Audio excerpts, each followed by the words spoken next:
Later on this afternoon, we are going to crown a champion in the Porsche Heuer Esports Supercup. It will either be England's Sebastian Job or Australia's Joshua Rogers. Before that, we're going to classify a champion in the Porsche Sprint Challenge. But before that, we've got yourself an extra special treat here today, as 14 of sim racing's biggest influencers take part in the PESC All-Star Race, as we welcome you here live to the fabled Monza circuit, one of the fastest road racing racetracks in the world, and we have got 14 influencers all doing battle over the course of 2 races. We're going to start off by qualifying, then run themselves a short sprint race. After that, we are going to invert the entire field. And then after that, we go racing one more time for the feature. And at the end of competition, they're not winning prizes for themselves, they're winning prizes for their community. iRacing credits for their community. Whoever gets first place in the point battle here today will get 500 iRacing credits to give out to a member of their community. Second place, 400 credits, and third place, 300 credits. And of course, I have to do this because it is an influencer battle. Make sure that you look on screen throughout the course of this broadcast, find your favorite influencer, like, share, and subscribe, and you might be in the chance of winning a hefty bit of iRacing currency. My name is Will Vincent. I'm joined here today by Paul Smith, who basically strong-armed himself into this broadcast, mainly because he wants to talk badly about one driver, but of course mainly, Paul, because you're streaming yourself, and it's so great to have 14 great influencers here doing battle, I need to also say, in a fixed setup race. I'm a little bit offended that I wasn't invited to this. Obviously, I'm not a big enough influencer. But yes, hello everybody. This is certainly going to be an intriguing event, that's for sure. A lot of these drivers are certainly showing themselves capable in the cars, some not so much, but fixed setup, it shows who is the best and most adaptable driver, and with the pressure of being able to potentially win their community, some iRacing credits here, that puts a little bit on the line here today. Let's have a look at your track map for Monza. It is a racetrack that has changed actually not that much over the years, but there's a look. You've got the old oval that used to be a part of the racetrack back in the 50s and the 60s. And of course, we started our season in the Porsche Heuer Esports Supercup in North America. We move ourselves over once again to Europe, to Italy, one of the southern countries in the European Union, and we head ourselves over to Monza. This track, you are full throttle for about 70% of the racing lap. And here is a great look at the circuit once again. The first chicane, the Variante del Rettifiglio. It was reprofiled in 2000 from a left-right to what we have now. 90-degree right-hander, then the left-hander afterwards. Curva Grande, then into the second chicane, the Variante della Roggia, which is really tough in this type of car. 2 Lesmos, and then down to the most famous corner on the racetrack, the Variante Ascari. Left, right, left. Make sure you don't go too wide and corner exit, and then Curva Parabolica to end out your lap. So that is the racetrack that we have here today.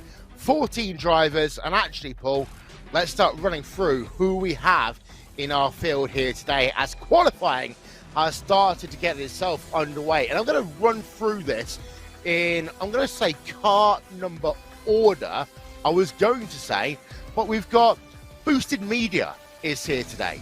We've got Heike 360. We've got Emery, Dan Suzuki, Jardier, Dave Cam, Agfarhan, Diplo, RI, Jimmer, Thacker, Maxime MXM, Dave Gaming, and your personal favourite, Gamer Muscle. I was going to say personal favourite. That's pushing it a bit, but he's somebody that I've raced against quite a bit and met a few times at Gamer Muscle. To be honest, we've met quite a few of these people at various events. Unfortunately, events that we can't attend this year, but still, it's these drivers. They really do push on. I mean, you look at it, Boosted Media straight away. Great to see Will there involved in this one as he comes around the Parabolica to try and get a lap time on board. Nobody set a lap time yet, but we've got such a variation in talent right through the grid here with these influencers, and there's quite a good tight bunch of them together at the top of the field in practice. It's just one or two little stragglers towards the end there, but yeah, Jardier as well, another great streamer, a great YouTuber as well. So really good to see all of these people get involved here, and it takes a real knack. I will tell you this: it takes a real knack to be able to race and interact with your audience at the same time. It is not the easiest thing to do, especially when you go around a track like this.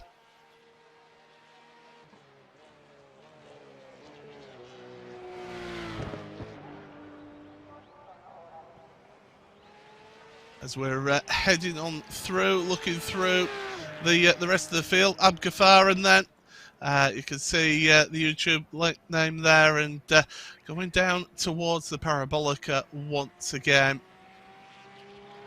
trying to get themselves a time here. And yeah, we're getting to see all these influencers taking part here, Will, and there's some real depth of talent here.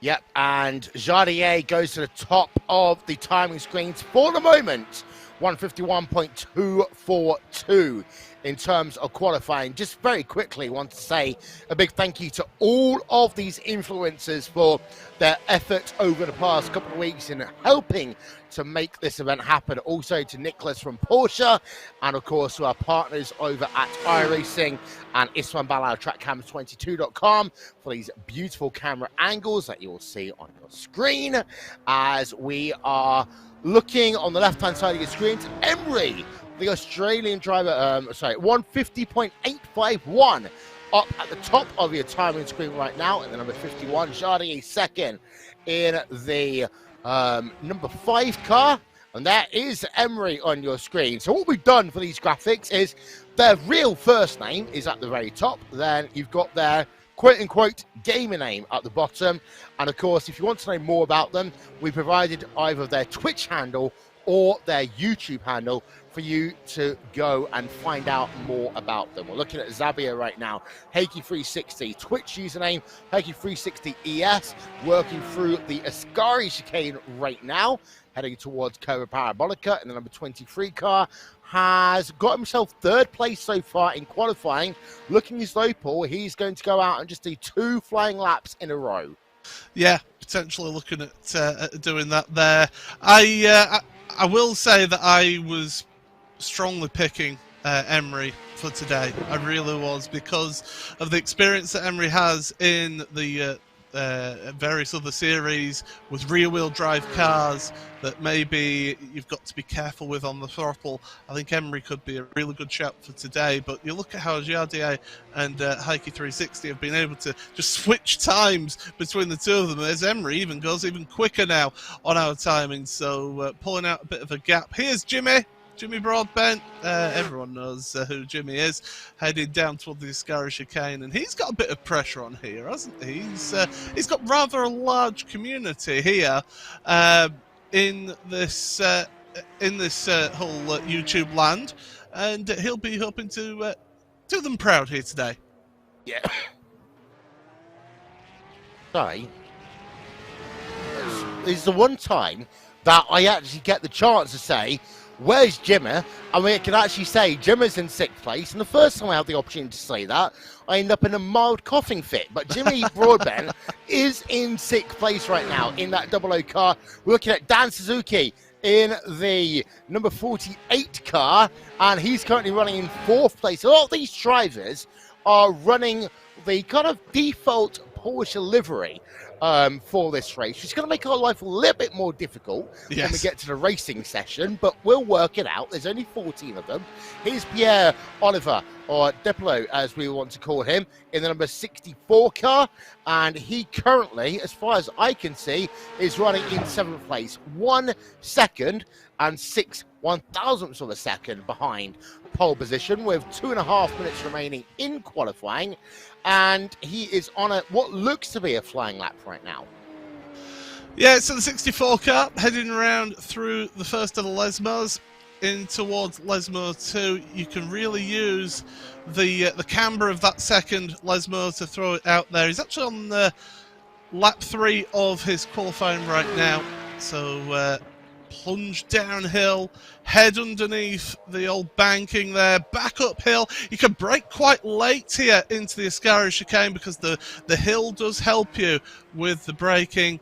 Use all the curb that you can, especially on the exit here. Try and carry the speed all the way around down the straight out the exit of the Ascari chicane. Slowly bring the car over to the left-hand side here, and then onto the brakes. Just by the side of that green tarmac runoff there, you get your brakes in, and then around the parabolica once again. Out, up over the curb, cut across here to try and get the shortest line to that timing line. Does improve, 51.3, so that does improve him up 1 position. Up to 6th place for him. Jimmy B down into 7th place. We're looking at Dave Gaming right now in the 911 car. I wonder how much money he paid Porsche in order to use that car number here today in that orange and blue car right now, heading himself down towards Curva Parabolica, so towards the end of a lap right now. And that 911 car currently in 8th place on track, 1.5 seconds almost behind pole position, 45 seconds remaining in qualifying. Dave Gaming coming past the start-finish line. Does he get a new time in? We'll see it on our screen momentarily. He improves his time, but not his position. And now we're looking at Matteo as he is going to come past the start-finish line himself. And where is he going to go in terms of our time? This is Cyanide, for those of you wanting to know his gamer name, and he was 12th place, remains in 12th place. So this is a good time to remind you. Race number 1, 15 minutes. They will basically start where they qualified as we look at Maxime MXM. She won't be able to complete her qualifying lap here, so she will be starting in P number 11. Race number 1, 15 minutes. 5-minute warm-up between the 2 races, then race 2, 20 minutes with every position inverted. But with that, Paul, run us through our starting grid for race number 1. There we go then. Let's bring that up on screen then. And it is Emery on pole position ahead of Jardier in 2nd place. 0.3 of a second between the 2 of those. And then Heike 360 and Tan Suzuki. 2nd row of the grid with Dave Cam and Depello in row number 3. Row 4 then for Jimmy Broadbent with Dave Gaming alongside him. And then Rai and Boosted Media, Maxime and Cyanide rounding out row number 6. And then on the back row of the grid, everyone's favourite tea drinker, Gamer Muscle, and Abgafaran there alongside him for this 14-car grid. And we're getting all set for the start of this race. Standing start for these drivers. You've got to be careful with the wheel slip, pulling away from the start line here. And cold tyres and brakes down into the Retifilio for the first time is going to be a challenge here, Will. And hopefully, fingers crossed, touch wood, I'm touching as much wood as possible here right now, we can get through that first chicane with no sort of issues. Track temperature, 25 degrees Celsius. Air temp is 35 degrees Celsius. Humidity just gone up to 56%. Wind speeds at 3 kilometers an hour. So almost perfect racing conditions. All these drivers are now on the grid. So we're just waiting for 15 seconds for all these drivers to get ready, and then we are going to go racing. 15 minutes for race number 1 around this Monza racetrack. And it is Emery starting on pole position in that basically kind of baby blue stroke green car in the number 51. And she's got a lot of work to do though to defend that first position. Oh, that's a very bad start there by second place as the green lights come on. We are racing here at Monza. Emery with a fantastic start, but behind them, it's all going to be chaos as they come down. Oh. It's turn number 1, the double O car already into the wall. That is Jimmy Broadbent. Yeah, so it was a terrible start from Jardier to start with, and then Jimmy onto the brakes, just the back end spun around on him. Of course, rear-engine car, cold brakes, cold tyres, as I mentioned, as they come through now. Curva Grande for the first time, heading towards the Della Roggia, and battling further down in your field. That's Jardier getting back past, although missing the chicane. And that's going to allow Deplo and also Rai and Dave Gaming to be able to make their way past. So a little bit of drama happening here on the first lap. As you often expect to see at Monza, and this could be a prelude to what we'll see in the Porsche Tag Heuer Esports Supercup a little bit later on here today. But Emery does lead the way over Dan Suzuki by about 0.6 of a second. And you made this point in qualifying, Paul. Emery is really well suited to driving this type of a race car because of her iRacing and sim racing experience driving mainly rear-wheel drive cars. Rear-wheel drive cars with a lot of power and not the greatest amount of grip as well. So Emery, but the problem here with Monza, fixed setup for everybody, is that slipstream is going to have a massive effect, and all that Emery is doing right now is just dragging Dan Suzuki and Dave Cam all the way around the Parabolica. Even Heike 360 is dragging the rest of the field and just kind of half hanging on to the slipstream here. But here we go, end of the first lap. Are we going to see any moves made down into the Rettifilia this time by?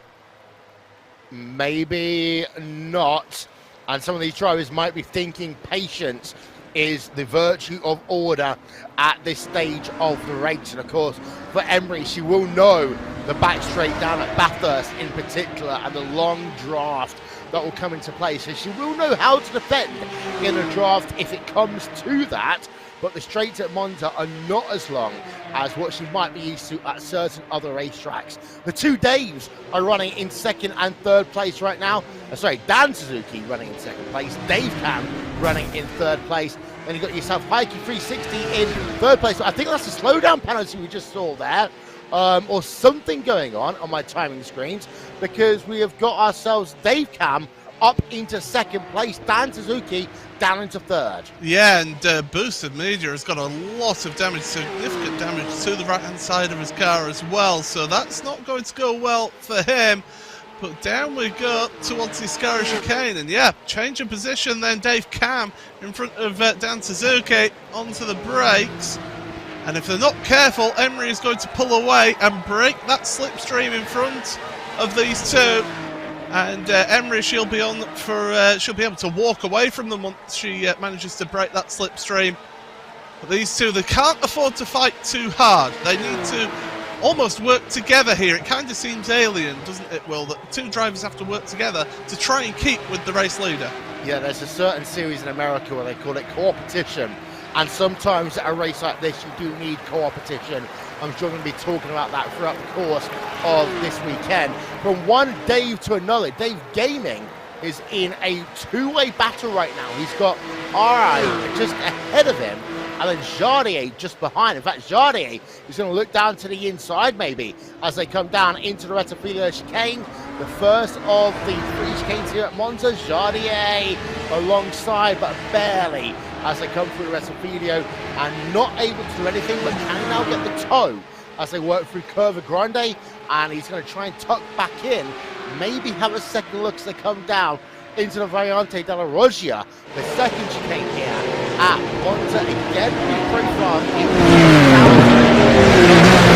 although you say that, Dave Gaming just goes completely off the racetrack into that second chicane. That's a slow down. That's going to cost him a couple of positions. Yeah, so Dave Gaming there, feeling the effects of that, and well, I will say Jardier having to work his way through after incidents. Oh, and that's Maxime around at the Della Roggia. Hopefully doesn't get stuck on that sausage curb, nope, and gets back up and running again. So drama for the 12 car, and Boosted Media as well has had issues on this lap as well. Here we go then, Maxime. I will look to see what happened to her. Is it just going to be off that curb? Yeah, catch that curb. It's a classic thing to happen here with this car at Monza, and it's happened so often to all of these drivers here. But down the back straight again, and things have stabilised at the front of the field. Emery is not really to pull away more than 1.1 seconds here. Thanks to Vodafone for the Vodafone replays for this broadcast. As for Maxime, it is just one of those things that happen sometimes at the second chicane. It is also worth noting, Paul, that even though these are sim racers, these people may not be as necessarily tuned into iRacing compared to apparently other sims exist. But for some people, there is a longer learning curve compared to others in this race. Yes, there's a lot of adaptability needed here in this race for a few of these drivers. Some spend more time on iRacing than others, as you mentioned there, and that's why you need to be an adaptable person and be able to really adjust yourself. Back lane here, side by side into the Della Roggia. Up over the curb, nicely done there from Jardier. The thing is, he'll be disappointed to be down there in 6th place because he qualified second, got an awful start, and lap 1 just got worse because he cut across the chicane at the Della Roggia on lap 1 as well. So he's had an absolute disaster of a opening lap, but then he's recovering, slowly working his way back through, and 6th place there for Jardier. So retirees or people with issues so far. Boosted Media, Will is currently on pit road. He's had an incident that's brought him on towards pit road. Jimmy B has been on pit road, and Jardier off the racetrack at the Ascari chicane. Going to take the exit road there, and that's going to cost him positions too. All right, and probably also Dave Gaming, because he will have to drop some time at some point as well. If you are new to iRacing, you will get basically, if you cut a corner, you will get a slowdown penalty given to you by iRacing, how much time you have to give back. There's a replay up, basically skimming over the Ascari chicane. I'm surprised he's not lost more positions than that, to be fair, Paul. No, you can, if you're clever about it, you are given an allotted time to be able to take that slowdown penalty. So if you're clever about it, you could just be 50-60% throttle down the straight there and lose enough time over a period, rather than just slamming onto the brakes and serving it immediately. Just gradually and you lose as little time as possible in terms of against your opposition, but you still do lose a significant amount of time by getting those slowdown penalties. It's getting closer at the front of your field, Will. It is. There's your battle for the lead. Emery leading away, Dave Cam second, Dan Suzuki third, all separated by about 1.7 seconds. In practice, it's worth noting, I remember seeing Maxime MXM in that situation where a driver ahead of him was trying to basically get a bit of time slowed down, and Maxime, she basically had nowhere to go and ran into the rear of a driver. So at Monza, because the track is so narrow, you can end up in a situation that if you try to make that time back at the wrong part of the racetrack, you can create an additional issue, and that's what Maxime, she had an issue in practice earlier on here today. But the battle for your race lead and battles going on throughout the field, they are still progressing. We're looking at RI, Jardier and Dave Gaming once again as they head themselves into Curva Parabolica once again. And it looks as though this time the number 5 car, Jardier's got a great run off the corner, but on the outside line, R8 might have a bit more momentum as they come past the start-finish line. They are still side by side, heading into the Variante della first chicane, the Ratavido even, and the number 5 car, Jardier, will have the inside line, and they come together.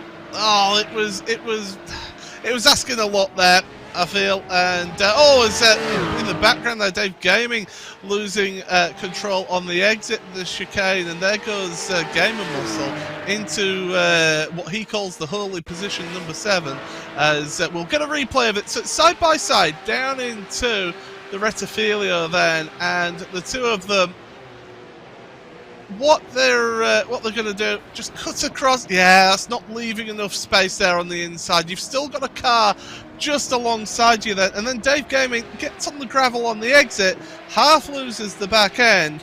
There goes Gamer Muscle out of the chicane and back up and running. So up to 7th then for Gamer Muscle, and Dave Gaming down to 8th, and R8 unfortunately down to 9th. If you want live timing and scoring, you can visit racebot.wtf/Porsche. That is racebot.wtf/Porsche. That works not only for our first event of the day, the PESC All-Stars Challenge, but also the Porsche Esports Sprint Challenge, and of course the final edition of the 2020 Porsche Tag Heuer Esports Supercup. So racebot.wtf/Porsche for that one. Side by side, 911, 14 car, and that was Gamer Muscle and Dave Gaming. Gamer Muscle has moved up a couple of places here today, but they're going to go side by side again with Dave Gaming here as they work themselves out of Curva Parabolica. They're going slower than I would have thought at some points, but side by side again in towards the first chicane. Who's going to brake later? Who's going to get the apex? 14 car on the inside and slot back into line. I know that Gamer Muscle likes the RSR to drive, and also the Cayman. I don't know how much experience he's got here in the 911 GT3 Cup car, but to be fair, he was the second slowest in qualifying, which doesn't say a lot about his speed, but his race pace has been really solid. He's not making many mistakes. He's keeping it clean, and he's pouncing on other people's errors. And Dave Gaming, he's been back and forth through this field here, and I think he'll be a little bit disappointed with that, because you feel that he's a little bit quicker and should be a little bit further up. Gamer Muscle, we saw him at RaceSpot's first ever live event in Germany. Does love a good cup of tea, and was probably saying, you know what, I was drinking tea whilst qualifying, I was just preparing for the race pace. But also, it's worth noting that this 911 Cup car is a very different beast to the RSR and the GT4 car. It is far more difficult to drive, and for some of these drivers it is a step up. And one thing I will say actually, Paul, the fact that we've got all drivers still circulating on the racetrack with 2 minutes to go of our first race, albeit yes, the gap between P1 and P14 is 1 minute 37. Oh! Contact! That was never going to end well. You had to jinx it. You gave it the commentator's curse there, Will, is what you've done there. Here we go, Vodafone replay. Now, was that a case of Dave Gaming coming across to the left, or was it a case of Gamer Muscle coming over to the right? We'll have a little bit of a court of muscle and see what happened here. So we're going down towards the Parabolica then, and see Gamer Muscle in front, pulling over to the left. Dave Gaming, oh, he's coming from way back. I'm afraid I have to say that's on Dave Gaming, is that one? I can agree with that one as well. The 911 car, that's not a good message, shall we say, for Porsche. That car is coming on towards the pit road as we speak right now. It's interesting to note, of course, if he does end up being on pit road for a substantial period of time, he will get first place for our second race because of the inverse grid that we're going to be running. Emery still leading the way right now. First place, number 51 car. Dave Cat, second place. And then Dan Suzuki in third. Now, it looks as though it's becoming a two-horse race here because Emery is 7 tenths of a second ahead of Dave Cam, and Dan Suzuki is almost 3 seconds behind Emery right now. I'm just trying to do the maths here. It's going to be mighty close as to whether or not they'll get the extra lap in. I think they will just about do so, Paul.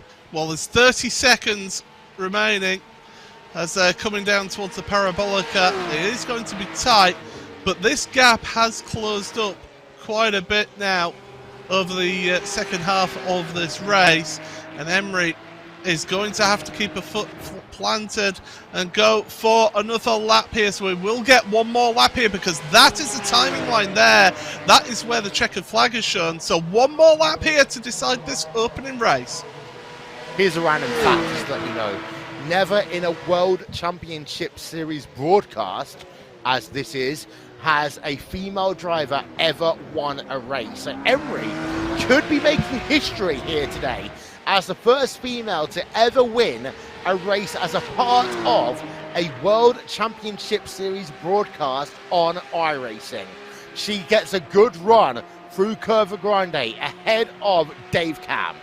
The gap is about a second right now, so Dave Cam, if he was preserving his tyres, needs to get a hurry on. For Emery, she's got 2 Lesmos, the Ascari Chicane and Curva Parabolica to go.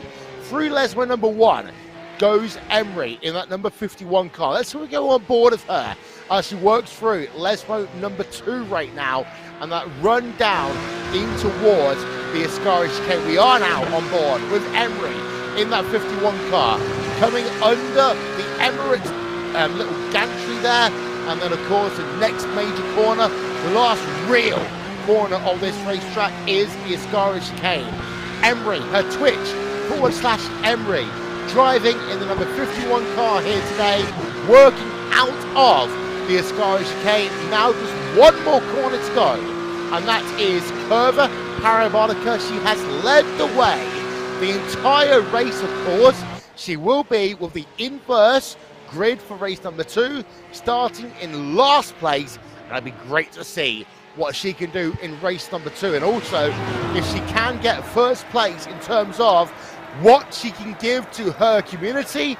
But Emery, number 51 car, wins race number 1, becomes the first female to ever win a race as a part of a World Championship Series race weekend. Dave Cam coming home in 2nd place, Dan Suzuki in 3rd, and Heike 360 in 4th place. Well, it was a calm race there, Paul. For the most part, we had a couple of incidents, but race number 2 is going to be an absolute belter, mainly because of the fact that these drivers seem to be more closely linked than I thought they were. Well, this race is not over here, by the way. Dave Gaming and Jimmy Broadbent, 2 drivers who have had to visit the pit lane to get repairs done, down into the Parabolica for the final time. Will they be able to give us a photo finish? But in front of them is Maxime as well, who's carrying a bit of damage, but won't be coming to effect here. So Maxime's going to finish in 11th, and Dave Gaiman is just going to beat out Jimmy Broadbent across the line there, and one more driver to make it across the line will be Will Boosted Media. And yeah, it's been an intriguing race. It's been interesting to see how these drivers have been able to work together, and as you mentioned, how close the match they actually are when some of these drivers don't do that much participating on iRacing. I was a little bit panicking, I'm not going to lie to you, the last couple of days, because we only had a couple of drivers drop into the official practice sessions, but quite clearly these drivers are just like the World Championship drivers. They didn't want to show their hand. They wanted basically to just say, look, I know what I'm doing, I'm here, but let's have a look at the race results, shall we, from race number 1. And it is going to be Emery who gets herself the win by 1.3 seconds over Dave Cam. Dan Suzuki rounds out your podium with Heki 360 in 4th place, and Depolo rounding out your top 5. Jardier in 6th place, Rai in 7th place, Gamer Muscle in 8th, and Abgifan in 9th place, and Cyanide rounding out your top 10. The remainder of your 14 drivers coming up on your screen right now. Maxime MXM in 11th place, Dave Gaming in 12th, Jimmy Broadbent in 13th place, and Boosted Media 14th, but on pole position for race number 2.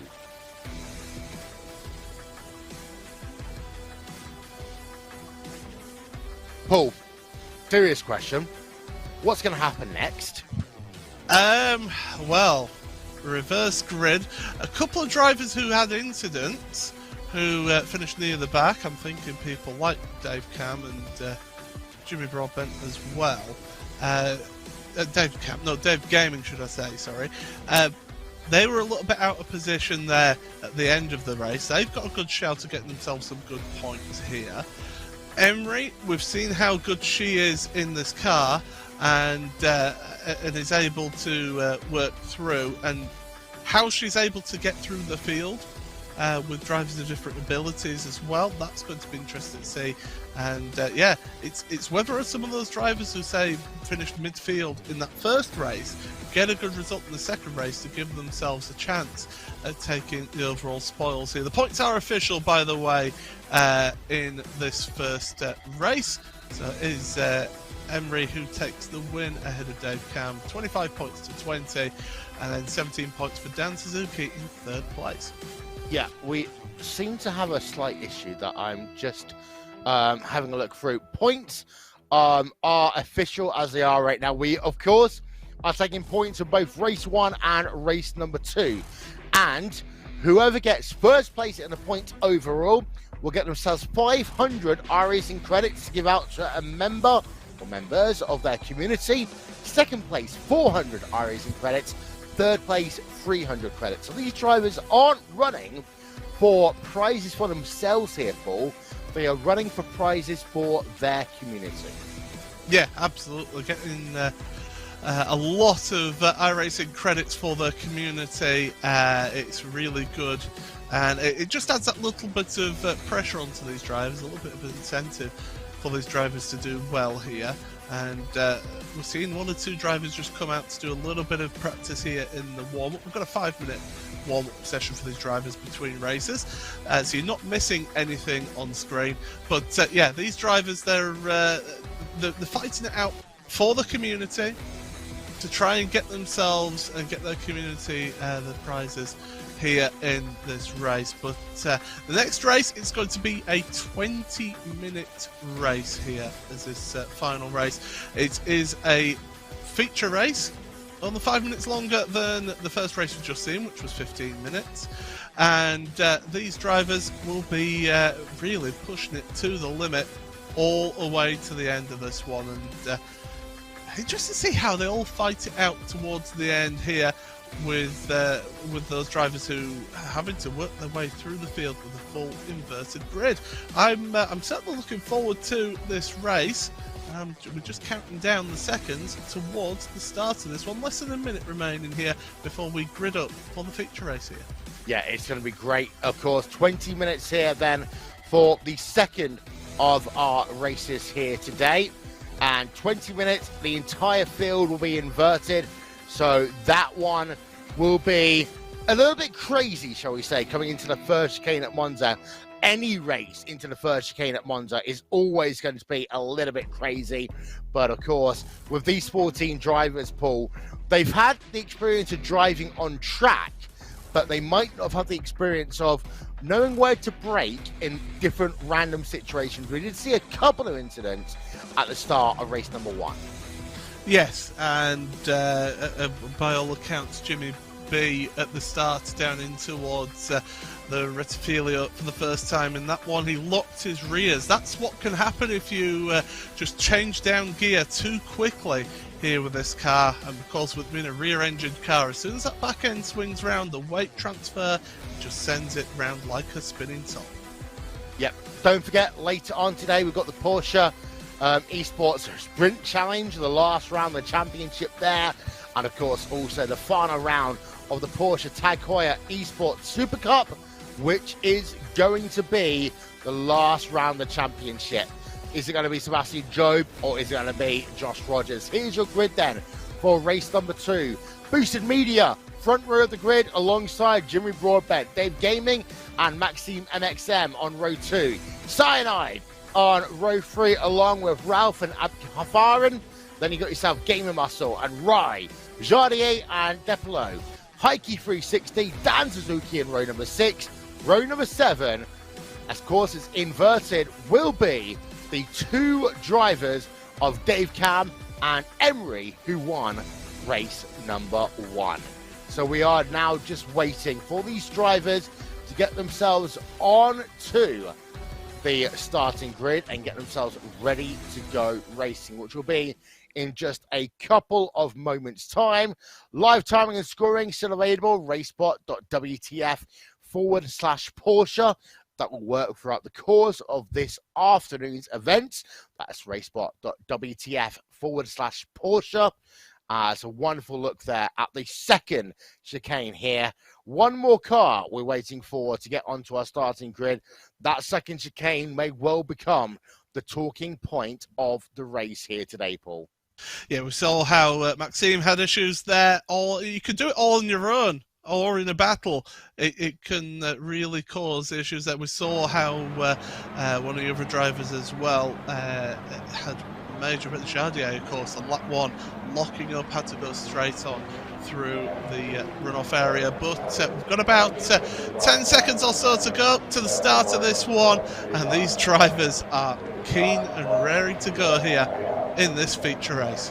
Happy birthday, Murray Walker, 94 years old here today. Lights on.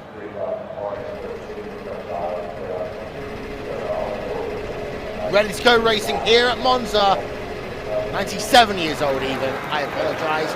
Go, go, go! We're racing once again here at Monza for race number 2 as the drivers storm down in towards turn number 1 once again. And who is going to be? Oh, trouble! Boosted Media at the front of your field, turned around into the first chicane. We saw it happen to Jimmy Broadbent in the first race. Now it's happened to Boosted Media, locking up those rear tyres in towards turn 1. That's exactly what happened there. Cold tyres and brakes.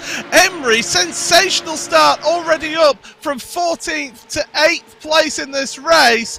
But now sat behind 3 drivers in front, Dan Suzuki, Cyanide and Jardier. There's a car going straight on at the chicane as well. I believe that's down Dave Cam. We've got a slow down for Jimmy Broadbent. He's dropped down your order a little bit as well.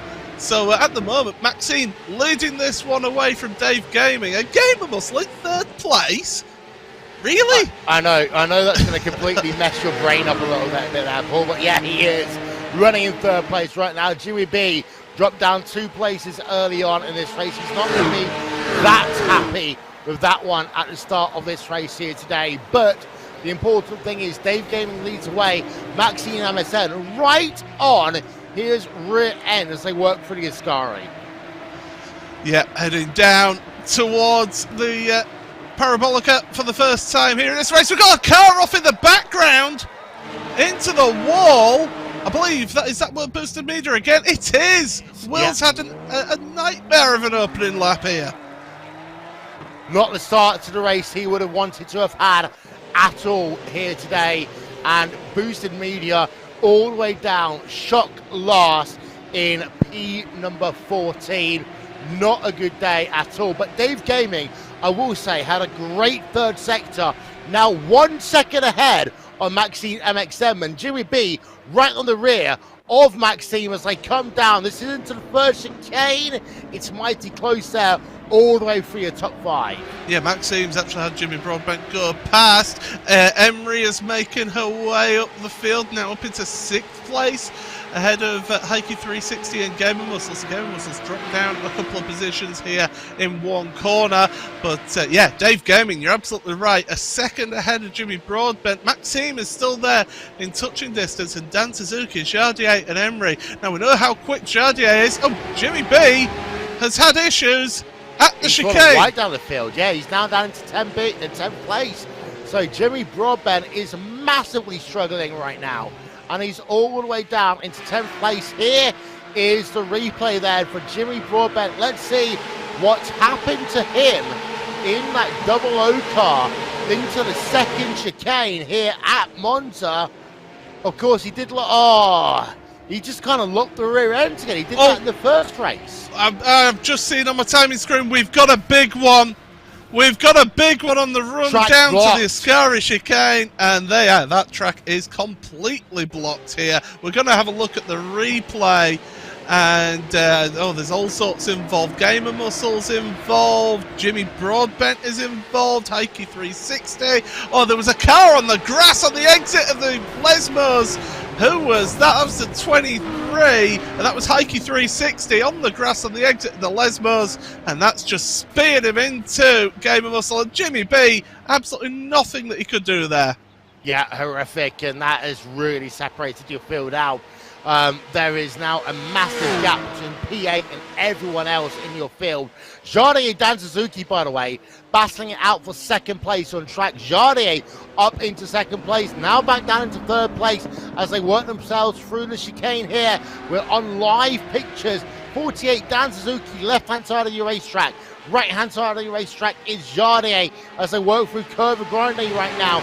Emery, look at Emery up into fourth place here. Fantastic run here by Emery in the number 51 car. What a drive by her as she's on the outside into the second chicane and up into third. That takes a lot of cooperation, not just driving ability to go around the outside the first part of the Della Roja, but also cooperation with Dan Suzuki there. So hats off to Emery, but also hats off to Dan as well for giving the space there. Could have quite easily chopped off Emery's nose and caused an incident for the two of them together. So great sportsmanship between the two of those drivers, but Emery absolutely sensational here today. I said that she was going to be a good pick for this second race, and right now through the Ascari chicane she's just got Jardier and Dave Gaming at the front. Now Dave Gaming 3 seconds ahead of second place. He's got to hope that he can keep going at the pace he is to stay that far ahead. I think he's got to hope that Jardier can keep Emery behind for at least a lap or so to try and soften the blow a little bit. And I will say one thing, from one Australian to another, Josh Rogers might be looking at this right now thinking, I wish I can have a race like this coming up in about 90 minutes time on the Heuer Esports Network and across Porsche's social media feeds, because Emery right now is on absolute fire. If she gets second place, I'm sorry, Paul, but it's game over in terms of the point battle here today. Emery will be almost certainly guaranteed to win, but she's taking her time, realizing that, you go for a maneuver into the chicanes here at Monza, it is always 50-50, and she doesn't want to lose positions. Where she is right now in terms of the points is more than acceptable. Yeah, she's. We happen to have a little bit of a spreadsheet going on here, so thanks to the organisers for providing that to us with live points. And 10 points is the difference between Emery and Dave Cam at the moment in live points. She doesn't need to make any rash moves. She just needs to take her time. There's plenty of time remaining in this race. There's 13 minutes still remaining here. Just take your time. Make your moves, be decisive with them as well. And the thing is, Jardier qualified second for race 1. It's not going to be easy to overtake Jardier. Yeah, indeed. Of course, Jardier had that kind of horrible run at the start of the first race. We're on board right now with that number 51 car of Emery on the exit of the Ascari chicane, now coming towards Curva Parabolica. Jardier, in terms of the point, is in fourth place, 1 point behind Dave Suzuki. That was close there. The second move there by Emery, almost a third move there by Emery through Curva Parabolica. We've got very close between second and third place on the run through Curva Parabolica. What's going to happen now as they come down the start-finish straight and then slowly head themselves down in towards the Variante de Rettifilio here, and Emery's down to the inside. Will she get that position done in terms of the timing screen? Yes, she is for the time being, and she now is... No, she's still behind. She's still behind. Yeah, I was about to channel my inner Evan Pasoko, then go side by side for the second place, but Jardier doing a great job there. And look at this, to the outside of Curva Grande. That gives you the inside for the De La Rogia. Emery slowing that car down, not alongside enough, but he can get the run out the corner, throw it to the inside of the Lesmo 1. Not close enough to make a move, so backs out for the time being. And Dan Suzuki, right there, is just sat there, waiting patiently between these two. He's waiting to see what these two in front do, and then pounce when the opportunity comes up. So don't count out Dan Suzuki out of this one. And all the while, these three are battling. It's allowing Dave Gaming to keep that lead of over 3 seconds, just over 3 seconds between him and second place.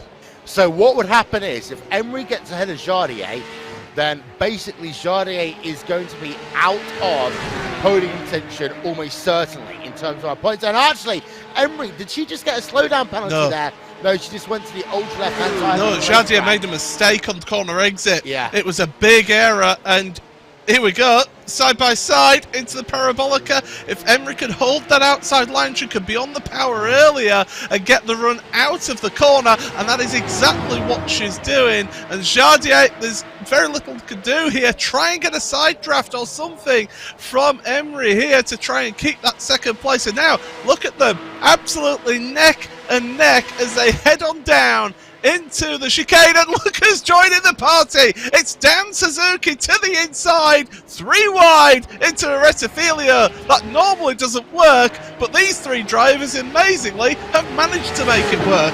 Incredible. We need to get a look at that one on the Vodafone replay in a moment's time, but not yet, because Jardier is looking to try and get his move back on the exit of Curva Grande.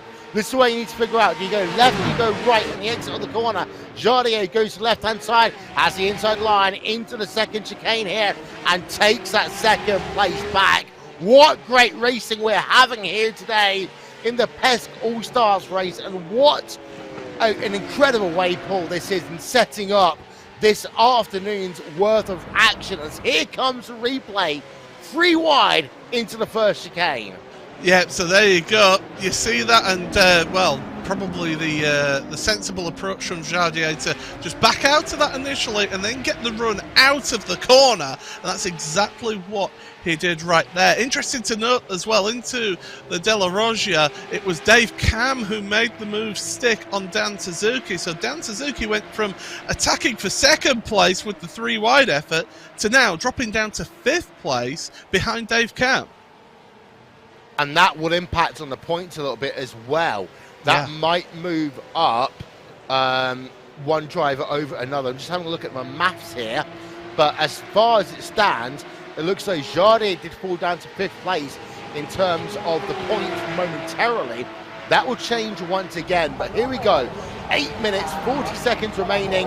And again, now there's a 2-horse battle between Emery and Jardier in towards the first chicane. Side by side once again. Enough room given once again by both drivers. This is what we need to see in about an hour and a half time here, Paul. Co-opetition, drivers respecting each other through that first chicane. Yeah, this is brilliant stuff. It's entertaining. They have actually been gaining a little bit on Dave Gaming, who's your race leader. Not enough to be too challenging yet. But if they keep this up, if they keep up this pace, towards the end of this race, this group of 4 cars could potentially be fighting for the race lead. They can see that orange and blue car in front of them with Dave Gaming, and they sense an opportunity here. If Emery, I think, had got past Jardier and pulled away, then Dave Gaming would have started to a panic. But right now, the gap's actually come down to 2.4 actually. I just want to look on my personal timing screen, having a look at the lap gaps between these two drivers over the last couple of laps, and it is worth noting that Dave Gaming has lost about a second. Look at this one, Johnny outside of Scurry chicane. Well, he's having to defend it because Emery had a late look into the Ascara chicane there. and that's just slowing them down a little bit. So Dave Gaming, that's what he wants. He wants these two to be battling into those slower corners, and again, Emery looking to take that outside line through the Parabolica. And it could end up that this could be a move that wins you the race here, taking that outside line. I'm sure some of the PESC drivers for the finale later on will be watching this and thinking, that's a viable move on the last lap. As, well, here comes now Dave Cam is getting involved here, and we're going once again 3 wide. No, Dave Cam backs out of it. Yeah, almost wisely backs out of that into the first chicane. It is worth noting the outside line does give you the advantage, although that time by Jardier pushed a little bit wide on the exit of the first chicane. That's cost him 2 places, maybe 3. He's down to 4th place. Dan Suzuki may have a run as they come towards the second chicane here at Monza, but Emery has finally broken free. Dave Cam up into 3rd place, Jardier down into 4th, and Dan Suzuki had 4th place for a moment, but couldn't make it work for the second chicane. Yeah, just backed out of it in the end. By the way, a little bit of damage to the front of Jardier's car, front left, so that will be affecting him down the straights here, and unfortunately for him, there's rather a lot of straights, full throttle for these drivers, so yeah, that will affect him as they head on through towards the end of the race. But Emery now has broken clear. 5.5 minutes remaining. 2.2 seconds is the gap between your race leader and second place. I said it could pan out to be a battle at the end of the race, and Emery is reeling in Dave Gaming now. I said already that Emery is the first woman to have ever won a broadcast that's a part of a World Championship Series ticket. In terms of iRacing, thinking back over my 9-10 years worth of commentary, no woman's ever actually won a race at this high a level. Monica Clara Brand once almost came close winning in the Indy 500 back in 2011, but she had some misfortunes on pit road. If Emery wins this race as well and makes it a double header, then oh my word, she is making a big statement here on iRacing. But the thing I've noticed more than anything else, Paul, in terms of driving talent, basically Emery's driving this car like a supercar, not a Porsche here today. Yeah, absolutely. It's what she's got experience in, is a supercar, and she's using that experience to really give herself the best opportunity here. 1.3 seconds now is the gap that you can see on the timing screen, and yeah, this is an incredible drive. I knew she was a talented driver, but this is simply sensational. And of course, we can't take away anything from Dave Gaming. He had at one point a 3-second lead in this race. He has led every single lap of this race so far. Of course, the inverse grid does make it a little bit easier for him, but leading a race is far more difficult than anyone can imagine in terms of sim racing. Dave Gaming has been almost picture perfect in terms of this race, maintaining that lead. 1 second is the gap right now. That number 911 car really has brought back all that effort that he lost in race number 1, the difficulties that he had. I'm going. Oh, it was a car running really wide there in the background of the shot. That was Jardier, who again having issues down at the Scara chicane, not for the first time there. So managed to survive and keep it out of the walls. But if I can borrow a phrase from the great man Murray Walker himself, catching is one thing, passing is quite another. But Emery right now is in the slipstream of your race lead. You can see there at the front of your picture, in the background as well, you've got Dave Cam and Jardier and Dan Suzuki. But Emery now, again, doesn't need to rush this move. There's just under 3 minutes remaining here, so 2 laps to be able to take victory here. Let's do a Vodafone onboard if we can. On board with the number 51 car of Emery, as she is right up on the rear now of Dave Gaming as they head themselves down to the second chicane here. Is the move going to happen here? Vodafone on board is live. Down to the inside goes Emery in towards that second chicane. Is Dave Gaming going to fight the position? The answer is no. Emery back to the top of the timing scoring positions from starting this race in P number 14. Dave Gaming also now under pressure from from the other Dave Cam in third. It's worth pointing out as well that Dan Suzuki and Dave Gaming are currently tied for third place in the live point standings. So Dave Gaming needs to keep the second place to try and get that third place in the standings. But Dave Cam around the outside into the Ascari chicane. That's put paid to that. We've got one more lap to go at the time that these drivers will cross the start-finish line. It's Emery leading from Dave Cam, then Dave Gaming, Jardier, Dan Suzuki, Rai, Abgifaran, Maxime MXM, and Jimmy Broadbent is just gone up to 9th place ahead of Boosted Media. Yeah, we seem to have lost Boosted Media from our timing screen. So unfortunately, issues there for Will. Yeah, start of your final lap. Oh dear. The final lap here, and Jardier and Dave Cam and Dave Gaming has actually lost another position to Jardier there. So down to 4th place for Dave Gaming. He did so well to hold on to that lead for so long, but the dam has burst and he's dropped down to 4th place in this one. Dave Cam is keeping the pressure on Emery at the front of your field, though. Indeed, so the gap's only 6 tenths of a second. So one slight misstep here by Emery, and she will have to serve a slowdown penalty. She'll actually lose about 3 positions.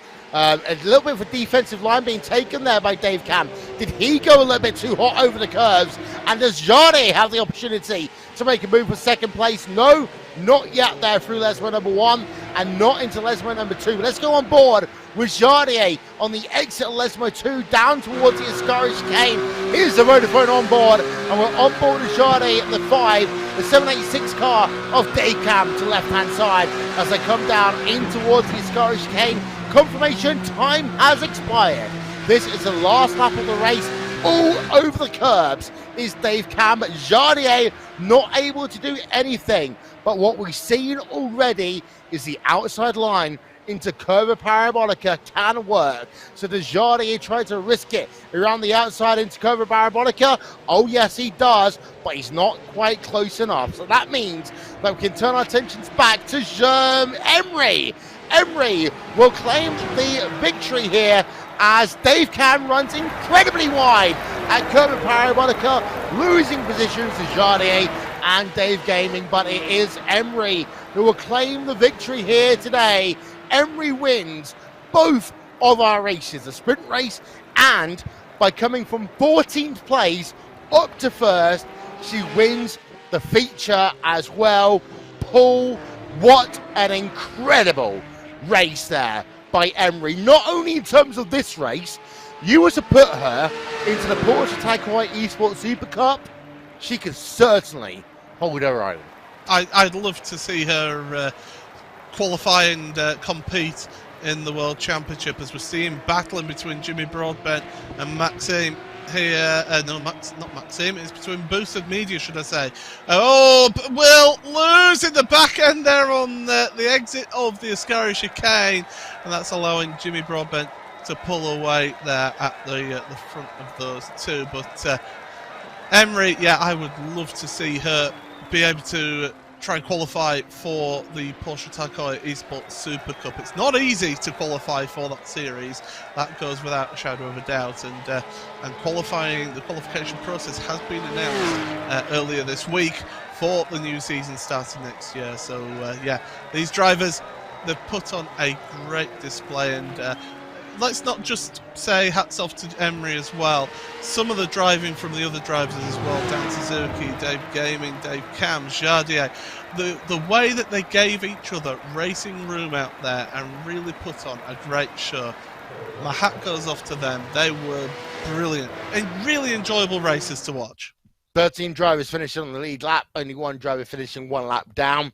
That was the same in race number 1. So actually, I want to say thank you to all 14 of these influencers for giving us an incredible hour's worth of racing here today. Here are your final race results, and it is Emery who claims victory by 1.7 over Jardier in this, the second feature inverse race Dave Gaming comes home in third place. Dave Cam, he had some issues then.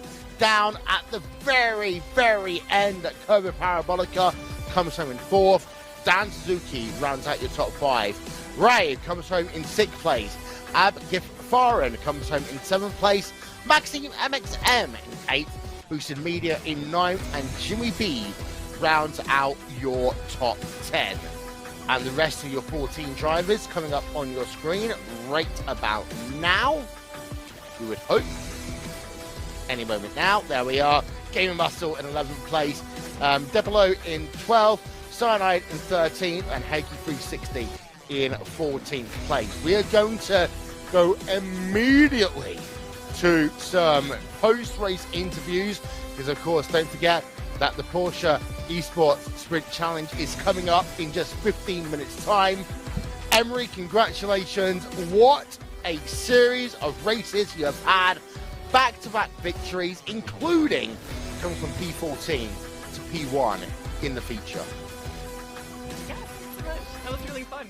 It was such a good race at the end. Like, that second race, it was so close and we're all giving each other room. I made contact with Jardier a little bit at the final corner. But otherwise, yeah, it was just super fun. So happy to get 2 Ws. We're talking about the fact that you were kind of driving this Porsche a bit like a supercar during that second race. How much have you learned from your time on iRacing and running in the Australian series to kind of put that into practice in a very tight race here today? Yeah, I think they're both kind of weirdly similar cars in a lot of ways in terms of like how you drive it under brakes. I found that really important. And also like the trail braking, I feel. I've been working on my trail braking this year in the supercar, and this car responds to trail brake really well as well. So I've just been practicing that, and yeah, this is a really fun car to drive. It takes the curbs like a champion, so yeah, it's really good. Well, $500 going to your community. Any ideas yet on how you're going to do a competition to give that away? I have no idea. I was thinking about like raffling it off between subs, but maybe we'll have maybe we can have a race off of our own. Maybe I'll have my own subscriber race and they can race the Porsche, or, winner can get the credits. I'm not sure. I'll have to work it out. If you need any broadcasting, just let us know. But thank you very much there, Emery. Winning here today, both of the races, a grand total max point of 50. Let's go to second place here today. Dave Cam standing by with Paul. Dave, what about that then? Not the best of times in race 1, but race 2, starting up there near the front, really gave yourself a good opportunity in that race. Talk us through that. Yeah, both races, unbelievable fun. Emily was just far too quick. Didn't make a mistake at all in race 1. Race 2, she got up there early doors towards the front. It took me a while, but really good fun. Everybody drove really well. Everybody gave each other room. Oh, it was superb. Really enjoyed it. Well, we certainly enjoyed the racing out there as well. And just very briefly, you've got $400 of iRacing credits to issue out to your community. Have you had any thoughts about how you're going to do that, or is it just going to be see who gets it really? I don't know yet. We'll do something fun. Try and get all the community involved, and then we'll announce something at the end of that, as always. So I'll try and involve them as much as I can. But one lucky winner, $400. That's awesome. That's who I was doing this for today. Well, thanks a lot, Dave, and all the best. Thanks, guys. Cheers. And third place, well, ironically, a little bit earlier on here today, I had a message from Jardier saying, if I get a podium, I can't answer any questions because of the fact that I might not be on. I can't remember. Who cares? Jardier, hello. Hey, hello, everybody. Thank you for having me. How's it going? Oh, great. Sorry for my voice, guys. I'm a bit sick, but that was the most amazing race I ever had in racing, to be honest. It was amazing. So you got third place here in the points here today. 2 very intense races. How was it for you? Amazing. Like the first race was a bit disappointing because I didn't know how to start properly, so I lost like 7 positions into the first corner. Then I made a mistake in the second corner as well, and then I was like trying to go forward, and I was getting like my rhythm, my pace. And the second race was just pure joy. It was absolutely fantastic. Like fight with Emily, with the Dave, and the Dan Suzuki were so beautiful, so clean. It was, as I said, it was the best race I ever had in iRacing.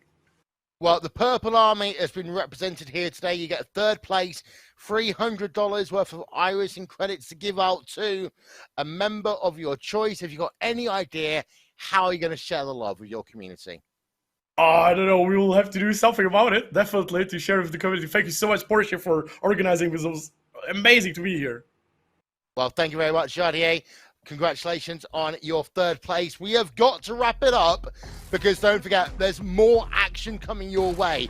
In just a few moments' time, we have got ourselves the last round of the Porsche Esports Sprint Challenge. And then the final round of the Porsche Tag Heuer Esports Supercup by iRacing, where either Englishman Sebastian Job or Australian Joshua Rogers will walk away with $50,000 and the opportunity to go to the end of year celebration hosted by Porsche. Paul, you've got 15 seconds. Final thoughts. I'm good if I didn't mute my microphone. This was a sensational race. It teases up nicely for the Sprint Challenge, and then of course the Porsche Tag Heuer Esports Super Cup. It's going to be absolutely brilliant racing to the end. Well, thank you very much to all of our partners here. Thank you very much to Niklas from Porsche for helping us put this one together. To Randy Cheneth, working back of house, to Tyler Maxon, our executive producer, as well as our partners, Animal Design and TrackCam22.com. My name is Will Vincent, and don't go anywhere. If you're watching on Twitch or YouTube, stick it right where you are. We'll be back in a few moments' time. Goodbye, temporarily, from Monza.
Hello everyone and welcome to what is Porsche Championship Saturday here on the iRacing platform and of course on all of Porsche's social media and streaming platforms. But before we get to the Porsche Heuer Esports Supercup, we have this to contend with. The Porsche Esports Sprint Challenge also heads into its final round here today at Monza. I am Connery Maddock. I'm joined by the wonderful Mr. Paul Smith for this one, as I have been throughout the entirety of the season. And Paul, it's a very similar situation here in the Porsche Esports Sprint Challenge as it is in the Porsche Heuer Esports Supercup. It's one man with a heavy points advantage that doesn't need to make any mistakes here today, and he'll be crowned champion. That man, for the Sprint Challenge at least, is Moreno Sorica, as his main challenger, Peter Berryman, has quite a points deficit.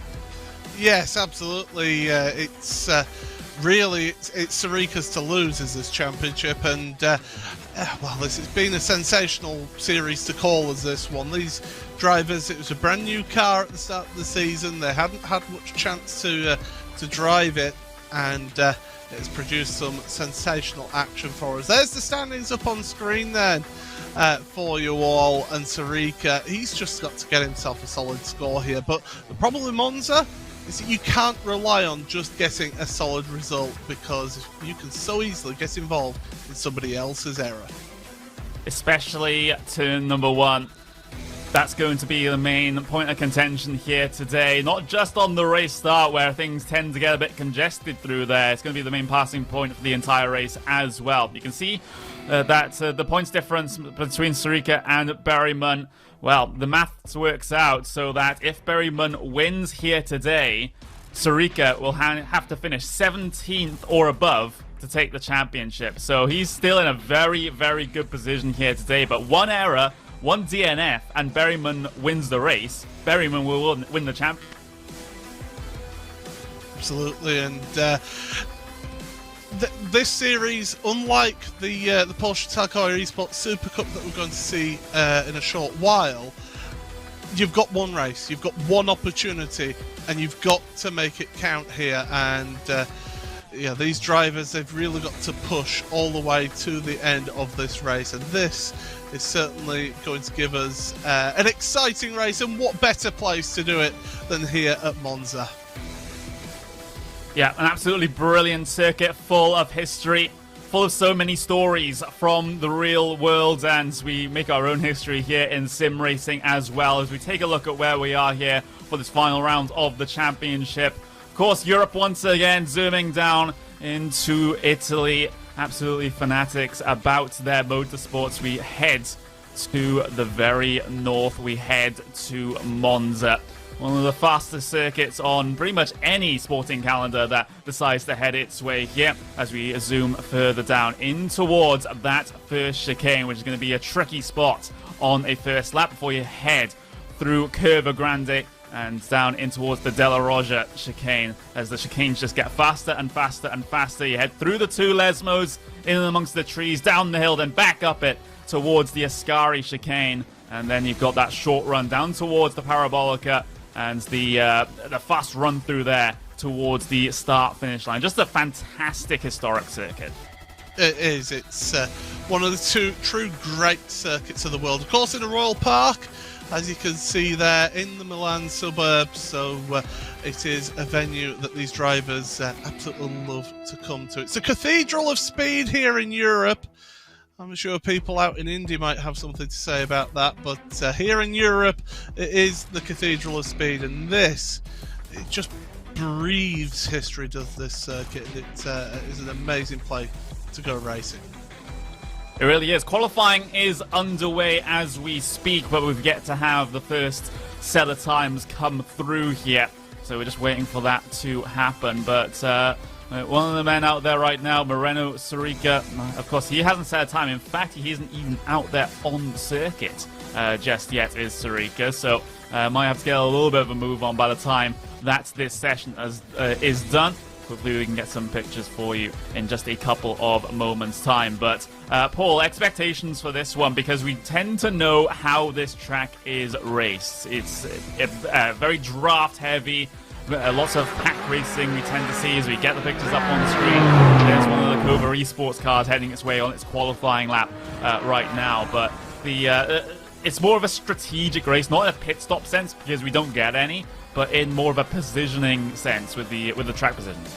We've seen all season as well about how the slipstream in this particular car doesn't actually have as bigger effect as some other vehicles, like we'll see with the Porsche 911 GT3 Cup car in a little bit later on. So this GT4 car, the Porsche 718 Cayman, this isn't as affected by the slipstream, so we will be seeing that close pack racing, but it'll be really tricky to actually get the run. It's more about the run out of corners, as we see Heuer flying through the curbs. That's one thing that this car does do very well, is these curbs, and you've got to utilise those curbs around this track to get the run out of corners down these straights.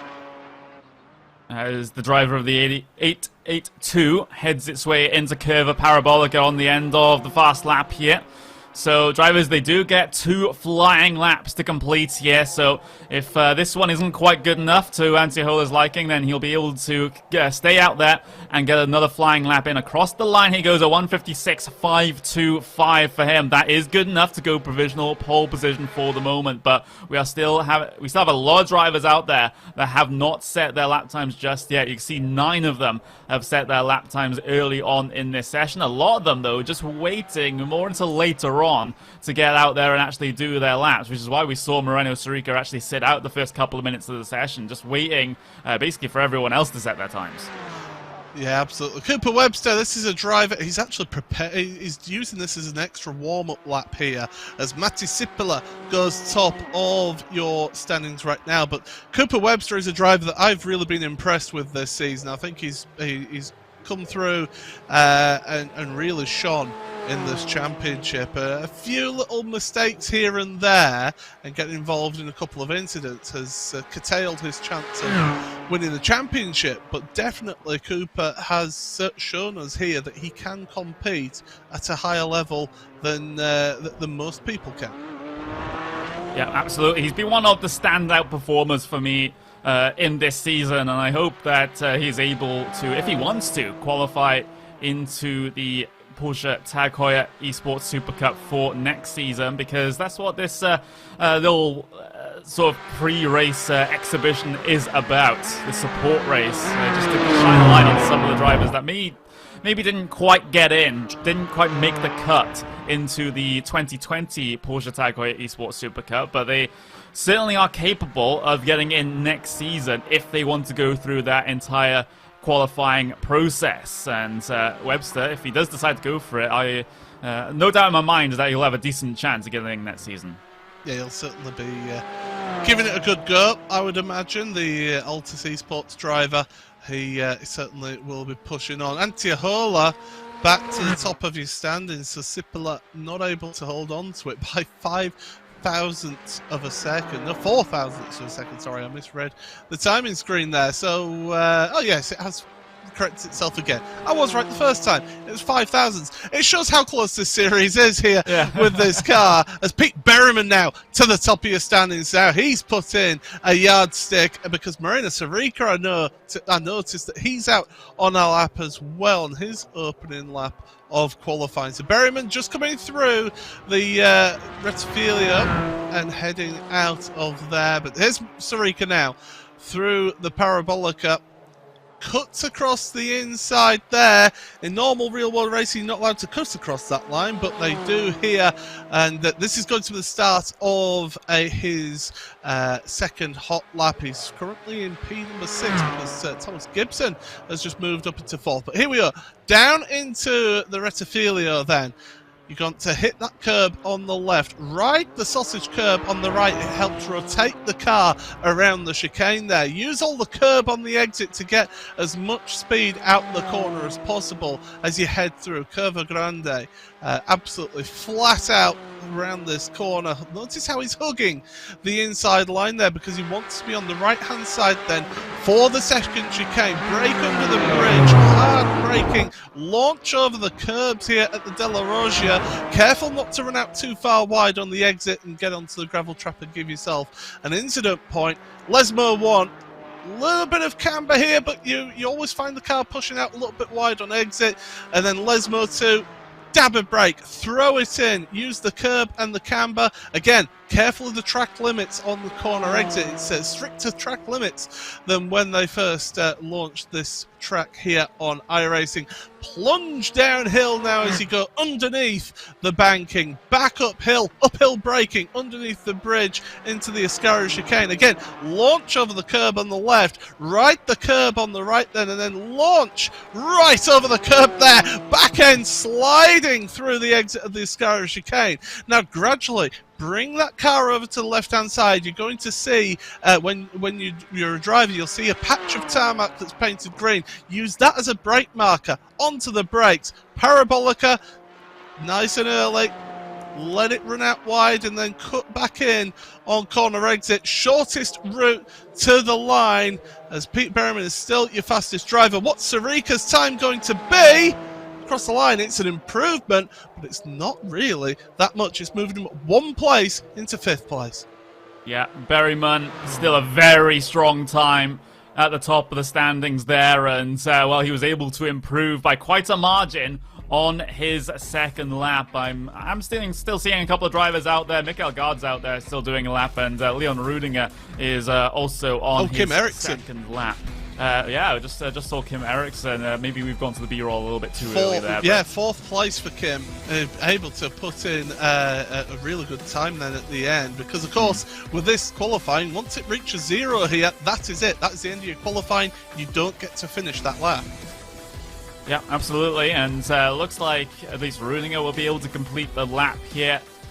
He's going to be heading his way across the line in just a couple of moments. 1:56.5 for him. And doesn't improve position, just remains in P9. Mikael Gard has come across the line P8, so he is still around about just under half a second off your leader. You can just see how close everyone is. The top 10 cars are separated by that half a second, which is absolutely crazy. Yeah, it shows how close this championship is, and how close the racing has been out here. So certainly, it's going to be a good race to watch here. Season finale, championship on the line, and these drivers are going to be duking it out tooth and nail to the end of this race. So the grid for the final round of the Porsche Esports Sprint Challenge has now been set, and it looks like this. Peter Berryman starts from pole position. Antti Ahola on that front row as well. Matti Sippola starts in 3rd, with Kim Eriksson in 4th. Thomas Gibson on the inside of row 3, and Moreno Sorica, your championship leader, coming into this one, starts in P6. Ronaldo Lorena in P7, Mikael Gard P8 today, Leon Rudinger in 9th with Oscar Mangan in 10th place. Quentin Guinness in P11, Cooper Webster starts in 12th, row number 6 for him here today. Jackson Berry in P13, Daniel Muth P14, Matthias Burke P15 here today, Daniel Stremeyer in P16, Luke Swan starts in 17th, Mirjam Aliu in 18th, and you've got Provzanzik there in P19, Arzt in 20th, Johnson P21, Augustin 22nd, Mellin in 23rd, and Sazbols in P24. Did not set a time in qualifying, so he starts right at the very back of the starting order here today. Got a maximum of 40 seconds left to go, so very quickly, Paul, who's your pick? I would say between Berryman and Ahola for the win. Sorica just needs to keep his nose clean here to be able to wrap up this championship here today. The problem for Sorica, though, is that he is starting in 6th, which can be one of the trouble spots. You know, you want to be basically at the very front or the very back here to try and rate your chances when it comes to start crashes, start problems. But there we go. Everyone taking themselves to the starting grid now. We're about to go green here for the final round of the championship in the Porsche Esports Sprint Challenge. And we get the green flag here at Monza. Peter Berryman struggling to get away from the line. Antiola will be able to challenge him for P1 into the first chicane for the first time. That Apex Racing Team car is going to get swarmed by these Kova cars in just a couple of moments. Ahola around the outside in towards turn number 1. We get 3 wide deeper in the pack though for podium positions. Antiola's been able to make the pass happen, or has he? He hasn't got a run of speed off the chicane. Berryman will be able to come back at him and maintain the race lead after a poor getaway from the starting grid. He leads into Curva Grande, but Ahola is still challenging him all the way. Sipler is there, ready to challenge as well. Ahola, he's just going to let Berryman go. He taps the brakes in towards the chicane. Oh, he tapped the brakes. The problem was there were cars behind him. Kim Eriksson getting into the back of him. Sarika is involved in that battle as well. He wants to get himself clear of that little bit of a mid-pack there in the top 10. So those drivers all duking it out, and Sarika going side by side with Eriksson into the second of the Lesmos. And won't be able to carry as much speed on Connor Exit. And there, Thomas Gibson. Talk about shutting the door on him. Thomas Gibson had nowhere to go then with Sarika. Sarika doesn't need to be this forceful about it. He just needs to keep his nose clean, like you said, just before the very start of the race. He can't afford to have a DNF here, so he needs to take this one so passively as he heads through Ascari, just about able to slot in behind Kim Eriksson there. But look at how much time these guys have lost compared to your podium sitters, as you see Gibson now looking for a move on your championship leader. So Sarika trying to guide him towards the outside of the track here. Gibson hits the brakes in towards Curva Parabolica. Sarika still be able to maintain that position though, and now Gibson has to be looking behind him because Mikael Gard is on a bit of a charge as well. It's absolutely frantic fighting here in the mid-pack. The top 3 cars have basically been able to get away from all of them here. Gibson looking to challenge Sarika once again coming down the pit straight. You'll see a move for the race lead as well as Antiola has gone for it on Peter Berryman. So race lead is up for grabs here into the braking zone for turn 1, and Ahola's got him. Yeah, he certainly has. Berryman, I don't think he'll be too concerned at the moment, because as long as he keeps with Antti as they go through and carry on in this race, as long as he keeps with him and can make that move towards the end to take the win, that just gives him every opportunity he can get to win this championship. The problem that Sarika finds is, as much as he doesn't want to get involved in these battles here in this race, he also can't change how he's been racing all season long, because you don't get to the stage of the championship as a championship leader without being consistent. He's got to be consistent and keep pushing to the end of this race. Yep, he has to be, but how consistent can you be when you're being...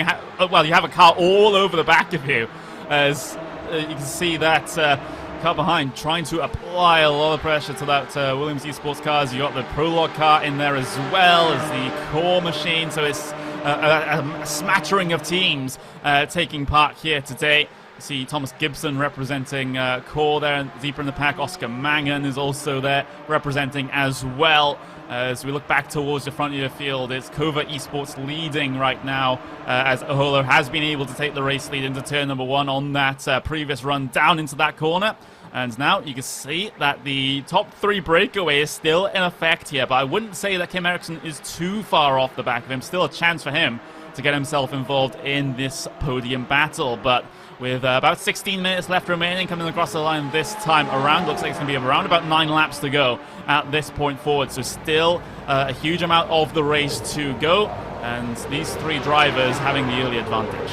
Yes, and that's a simple lap then, getting the fastest lap in the books at the moment as they head on down into the chicane. Berryman looking to that inside, trying to compromise the line of Ahola, try and get the cutback on the exit here and take the long way around Curva Grande. That is what he's trying here. There's different ways to attack that first chicane, and both these drivers have shown the various different ways of doing it. Now Berryman looking to the outside into the entry to the Della Roggia.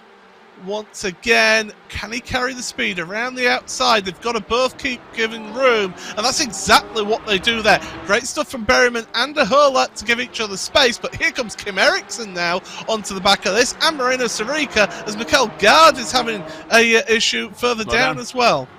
Slow down penalty for Mikael Gard, so he cycles back a couple of positions. That's always the danger.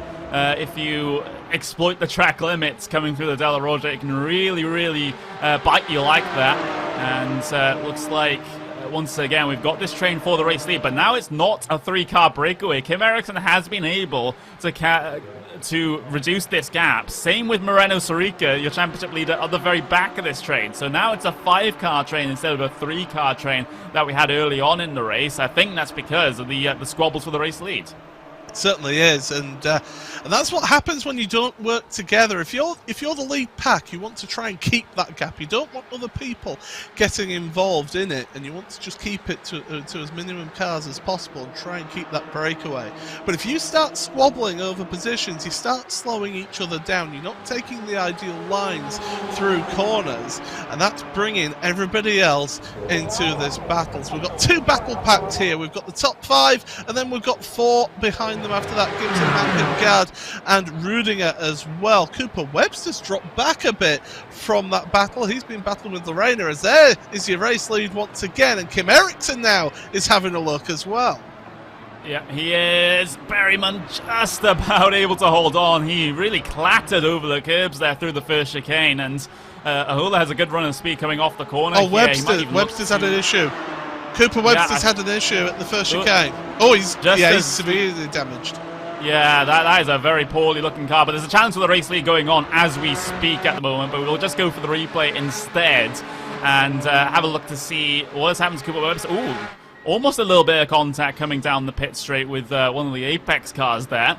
And let's see what has happened. Yeah, that is Lorena. And Lorena just going to get run out of space on that inside. That's a very, very difficult one, as that, and you feel bad for Cooper there, but he is out of this race. But that lead battle, it's still Berryman and Ahola at the front there. These two are going to keep on changing places here, Connery. This is going to be going on all the way to the finish line of this race, I think. Yeah, I think so too, and the more these guys scrap, the more other drivers get themselves maybe a slight shot at getting a podium finish, because it's not a leading pack at the moment, it's basically just an entire half the field that is now in this quote-unquote leading pack. So that's how much those guys at the very front have slowed down due to their sort of intra-pack squabbles. There's the 2 core cars further back in the pack, Gibson and Mangan, who could potentially work together here to try and work their way through this one. It's always a good thing to have at least a teammate or a stablemate to help you out in these sorts of races, to try and force gaps on other drivers and try and be your rear gunner. But heading their way across the line now. 12 minutes remaining. Ahola once again going for the race lead. Is he able to get it this time around? He has a better run of speed into the chicane, but Berryman's so much deeper on the brakes, so he might be able to hold this one around the outside for the first apex. He does. Inside for the second apex, and now here comes Simpler trying to make the move on Ahola, but he doesn't have the speed off the corner required. So he's just going to duck back in line as these guys go absolutely nose to tail through Curva Grande, and Berryman, well, Ahola's found his way to his inside here, but that will mean the outside for the first part of the Della Roja chicane, and Simpler is hunting and sniffing at the moment as well. So on the brakes into the Della Roja, almost contact between your leaders, but Berryman's able to hold on. Look at how close these 9 cars are. Get that, 9 cars. There is 2 seconds covering 9 cars on this track right now.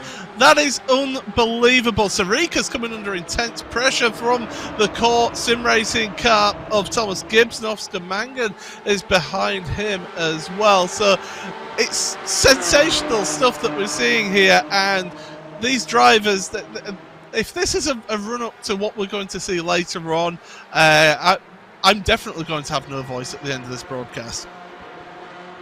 Yeah, I'm definitely not either. So, well, that doesn't bode well for the Heuer Esports Supercup if none of us can talk, but there we go. 10 minutes and 30 seconds left, 5 laps to go next time across the line, and still these 9 cars in contention here, all in this same pack at the very front of the fields here into Parabolica for the 5th time in this event. Important to get a good run of speed off here. You can see some drivers taking that ultra outside line through the exit to carry as much speed as possible down the pit straight here, sitting in each other's slipstreams, and we might even see a move for the race lead once again into turn 1. Heuer doesn't have as much of a run as he did last time, and in fact, he might have to be looking behind at Sippler, but Sippler will just stay in line for now. He's not going to threaten the move of the man in P2, but meanwhile, moves happening further back, though. Mikael Gard down the inside of Oscar Mangan, coming down into the chicane. Was there a bit of contact between those two? Almost, and Gard somehow forces his way through, and Rudiger might pick up the pieces as well. Yeah, so Rudiger has been sat at the back of this pack, just biding his time, waiting for the opportunities to come. He's going through now, still side by side. There's lights flashing from Oscar Mangan. He's not happy with Gard being aggressive with his move. But there goes Rudiger then, ahead of Mangan, so down to 9th place for Mangan. And those three have actually just dropped back a little bit from that leading pack, so we're down to 6 cars at the front. Yep, we are. So, I mean, drivers will be added and taken away from this pack as the race goes on. We saw it as a pack of 3 at the very start, and we saw how quickly that's changed. So, still very much a big unknown in this race. Who will be the challengers at the very end. Berryman's doing all that he needs to do at the moment as far as the championship is concerned. He just needs some hard luck for Sarika to be able to secure that one. And Sarika in the 5th place at the moment, again, is also doing all that he needs to do to try and secure the championship here today. So he's in a pretty comfortable spot. He can even just sit on the tail end of this train all the way into the end of the race, and it will be a done deal for him. But, you know, racing drivers, they always want to go forward. They always want to get the race wins. Yeah, he does. He wants to progress. He wants to finish off the season on a high. But as I say, right now he can just be very methodical with his approach to Sarika, and he can just sit there behind Kim Eriksson, brake about 10 metres earlier than Kim, take it nice and easy, look after the car, and you generally find if you're not really pushing the car, sometimes you actually go a bit faster than if you're absolutely on the edge because you're so consistent with your approach. But he's got to look behind because Thomas Gibson is sniffing around as well. But as we said off air, Connery, he doesn't have to actually score that many points to secure the championship. Yeah, he doesn't at all. As like I said, even if Berryman wins this race, if Sarika finishes 17th or higher, he will still win the championship. If he finishes 17th, it will be a tie on points, but on countback, because Sarika would have more second places, then he will win the championship. So it could end up being that close at the very end. But at the moment, Sarika, with his 5th place at the moment, is exactly where he needs to be in this one. And, well, for those drivers at the very front, though, Berryman wouldn't mind the extra prize money that comes with finishing in 1st place. Neither would Antti Heuer and Sippler, so they're definitely going to be heavily pressuring him at the end of the race. Yeah, they're going to be pushing on and trying to get a really good result out of this one. But Heuer! Oh, Antti, what on earth? Has he hit the curb wrong? Sent himself around. We'll have to look at that in a second because now all of a sudden Eriksson for 2nd place. Yeah, Eriksson looking to challenge then. That's Sip versus Sippler on the way in towards Curva Parabolica, and I think Eriksson's just about got himself ahead there. We've got Moreno Sarika has to be careful with the looks down the inside like that, but I think Heuer and Sippler just tangled into the braking zone, and Sippler just missing his braking point slightly runs into the back of him. That is absolutely, definitely for Heuer, he has no responsibility for that. He was run into the back of into the braking zone, and that is all on Sippler. Yeah, that's a bump and run if I've ever seen one right there, and Sippler then ahead of Sarika in that 3rd place. Sarika's now thinking, oh, I've got a podium on offer here. This is a good opportunity for me here as they come out of the first chicane. But yeah, the Vodafone replay then was showing us what happened between the two of them. Back to live pictures then. Sippler 3rd place, Sarika 4th, Thomas Gibson 5th, and Antti Heuer all the way down to 12th place after that incident. Yeah, and it was an incident that wasn't his fault by any means. Sippler just a little bit deeper on the brakes, running into the back of him. There's absolutely nothing you can do about that as the car in front. That is just some very hard luck there for Heuer, who's looking so strong in this race. He was challenging Berryman on regular occasions into portions of the track like turn 1, but to get run into the back of, that must be super frustrating for him. Now, one thing worth pointing out, Kim Eriksson has had quite the up and down season here, has won one race in this championship in second place. He's a second behind though. I think Pete Berryman has broken the majority of that draft, and Kim is going to be under serious pressure from behind because the rest of them behind are all going to be getting his slipstream here. So Berryman, he can't relax, he's got to keep pushing on hard, but Eriksson's just on the cusp of losing that slipstream. Yeah, just about. I think he still has a bit of it with about 1.5 seconds back, but it's very small advantage at this stage. And Eriksson with 2 laps to go, at least by my calculations, that's going to be a massive slog to be able to close that one back in. I'm not saying it's impossible, but it's a massive task. Meanwhile, Sarika might have a little bit of a look on Sipler here. No, you can just see Sarika's so scared to go for any moves at the moment, just in case there's contact and he gets put out of the race and loses the championship. That's what's on the line here for Sarika, even though he is getting a little bit held up by Sipler here, because Sipler probably has a bit of front-end damage. Yeah, should have a little bit of front-end damage from that contact down the Iscari chicane. Here comes Sarika then in the slipstream. Is he going to dart out? Well, Mikael Gard behind is darting out on Thomas Gibson, so Mikael Gard is not giving up this one yet. Gibson running wide onto the gravel. That could slow you down a little bit on corner exit, and Monza is unique really in terms of road racing, where you've got to carry that speed through the exit of pretty much every corner here. Great curve camera. The exit of Lesmo 2 there as the car's driving over the top of us and down towards the Iscari chicane once again. But Sarika, he looks secure at the moment, but never write anything off in this series. I gotta say though, Eriksson is pushing, but he actually lost a little bit of time in towards the Iscari chicane that time around, and that might have sealed the deal. I'm just gonna look at times. Yeah, it's back up to 1.7 seconds, but it was down to 1.3 at one point, so he was really close again, but unfortunately a little error might have spelled the end to his little challenge there. But looking to the inside then, Mikael Gard trying to make the move on Gibson into the Parabolica, but that one's not going to happen. It's not a very typical overtaking spot, is that one.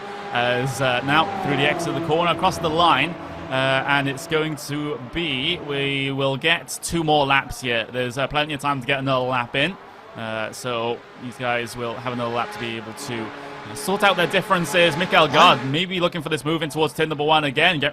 Gibson's forced to go defensive into the inside and still keeps himself ahead, but Mikael Gard's just all over the back bumper of that core Porsche.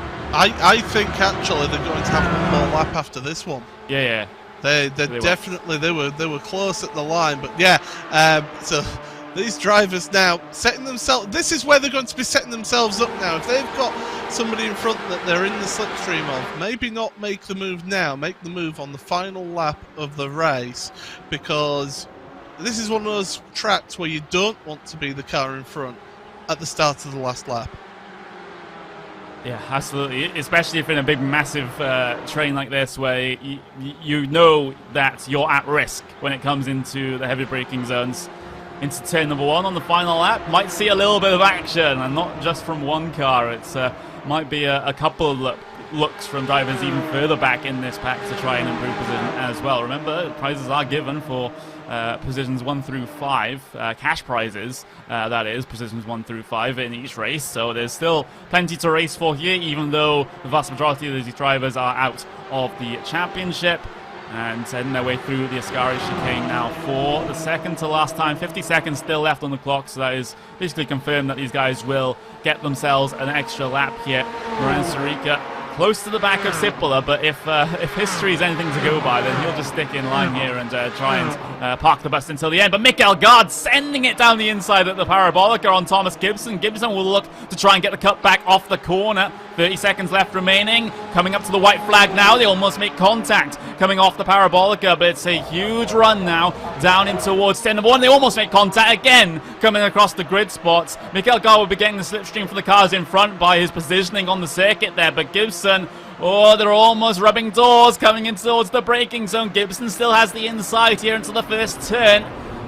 But can he capitalize on that advantage? No, they make contact. Gibson spat towards the exit and make contact with Mangan further behind as well as he tried to get back onto the racing line. That's not how he wanted that one to end, and Gard does have to be careful about Stewart's actions considering his penalties and disqualifications so far this season already. You almost felt that was inevitable, didn't you? That the two of them, with the way that they're almost bumping doors down the straight, yeah, you just thought that it was almost an inevitability. But right now, as they carry on battling at the back there of Mangan and Rudiger, fighting it out. Mangan desperate to get to the inside of the Lesmo, but not able to get there. The drivers at the front, Pete Berryman, he's just got to keep it on the track and do everything he can just to get himself some extra money. But Moreno Sorica is very comfortable in his 4th place right now for the championship. Yeah, absolutely. Just around about half a lap to go, and he will be your first ever Porsche Esports Sprint Challenge Championship winner here, will Moreno Sorica, in that Williams Esports car. He just needs to get to the end there in 4th place, and he will be 100% confirmed the champion. But I gotta say, though, it's been a fantastic race for Peter Berryman. Despite all the pressure that was applied to his bumper at many points during this race, he's kept cool, calm, and collected, and it'll be a secure 2nd place in the championship as well as he heads his way through the Parabolica for the final time. Peter Berryman will win here at Monza in the Porsche Esports Sprint Challenge, but the man of the moment is a bit deeper in the pack because here comes Moreno Sorica as he will win the Porsche Esports Sprint Challenge trophy for 2020. He is your champion.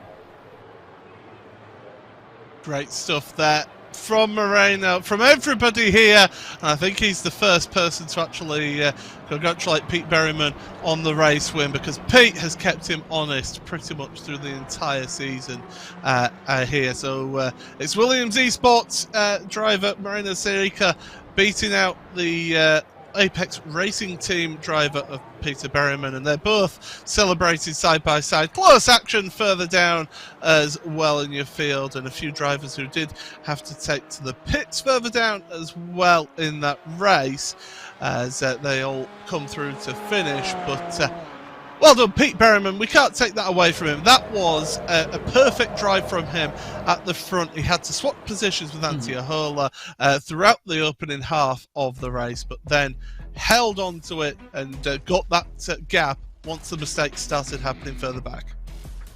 Yeah, a very, well, relatively clean affair. We did have a couple of incidents throughout that race, of course. Mikael Gard involved in one, Ahola involved in the other with Matti Seppälä. So there's your unofficial results here, of course, pending post-race review. Peter Berryman wins at Monza with Kim Eriksson in 2nd place. Matti Seppälä, that 3rd is still in question given that incident in towards the Ascari chicane with a couple of laps to go that sent Ahola around. So that one might be pending. Moreno Sorica, though, 4th place is more than enough to be able to take the championship. Might get promoted up to 3rd given if there's a post-race penalty for Seppälä.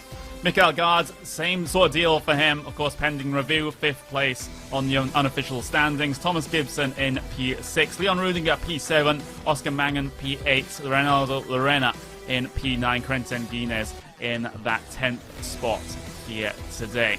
And of course, the other drivers further down the order, Ahola 11th place here as he started in 2nd. That's unfortunate for him, given his incident. He had absolutely no fault in it. And a couple of other drivers further down, we got Cooper Webster, unfortunately, DNF, Jackson Barry, and Shaz Balls also did not start the event, so will still be classified in P24. But Paul, that's the season over and done with now as far as Porsche Esports Sprint Challenge racing is to be concerned. But we've got the main event next, the final round of the Porsche Heuer Esports Supercup. Who goes home with the major portion of that $200,000 prize pool? I can't wait to see it. Well, we'll look forward to that, but I will say about this series, what a great addition to the to the whole day of events. It really does give us some sensational racing. I've thoroughly enjoyed commentating on this championship, and congratulations to Marina Sarica for getting that victory. Well, we are all done here on the Porsche Esports Sprint Challenge, but don't go away, because in around about 15 minutes time we will start the broadcast for the main event, the Porsche Heuer Esports Supercup finale. Still here at Monza, Sebastian Job versus Joshua Rogers. Who's going to come out on top? Well, we'll find out next.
We're not going to call it until the end.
and stones will never change.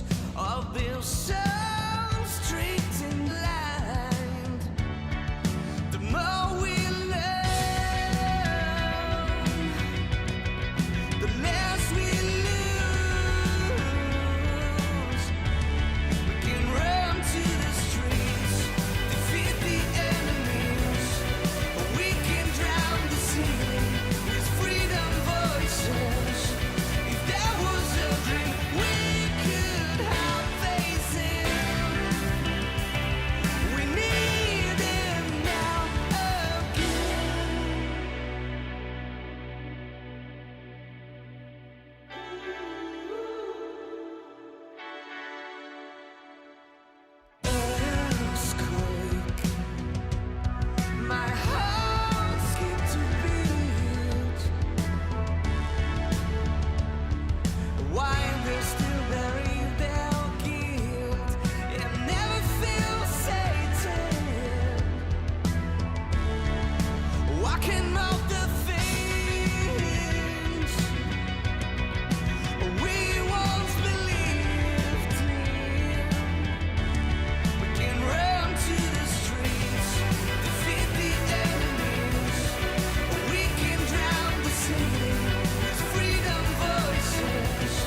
what's holding you back.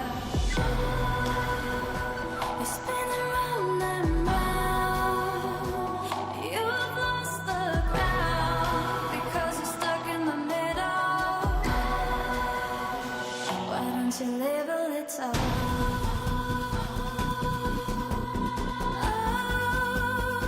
Why don't you live a little?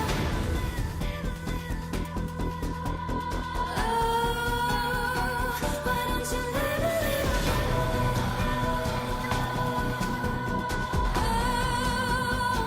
Why don't you live a little?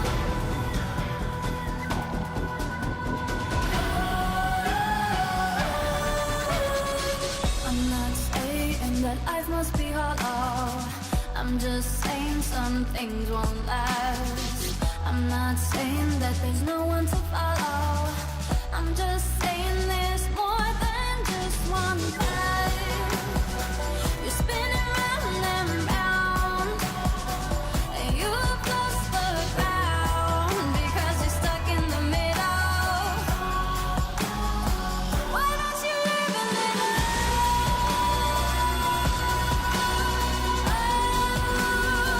Why don't you live a little?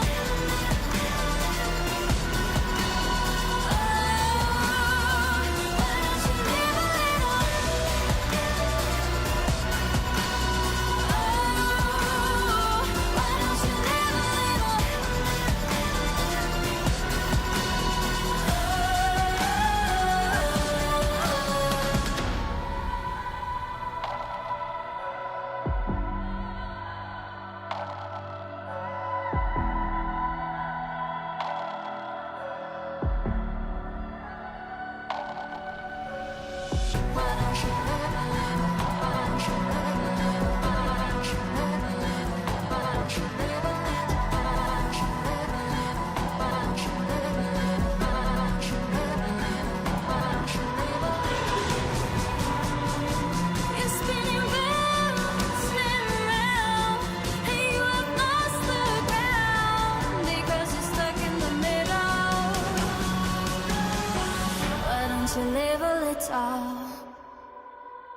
Buried in the parks of Milan lies a temple to speed, Monza.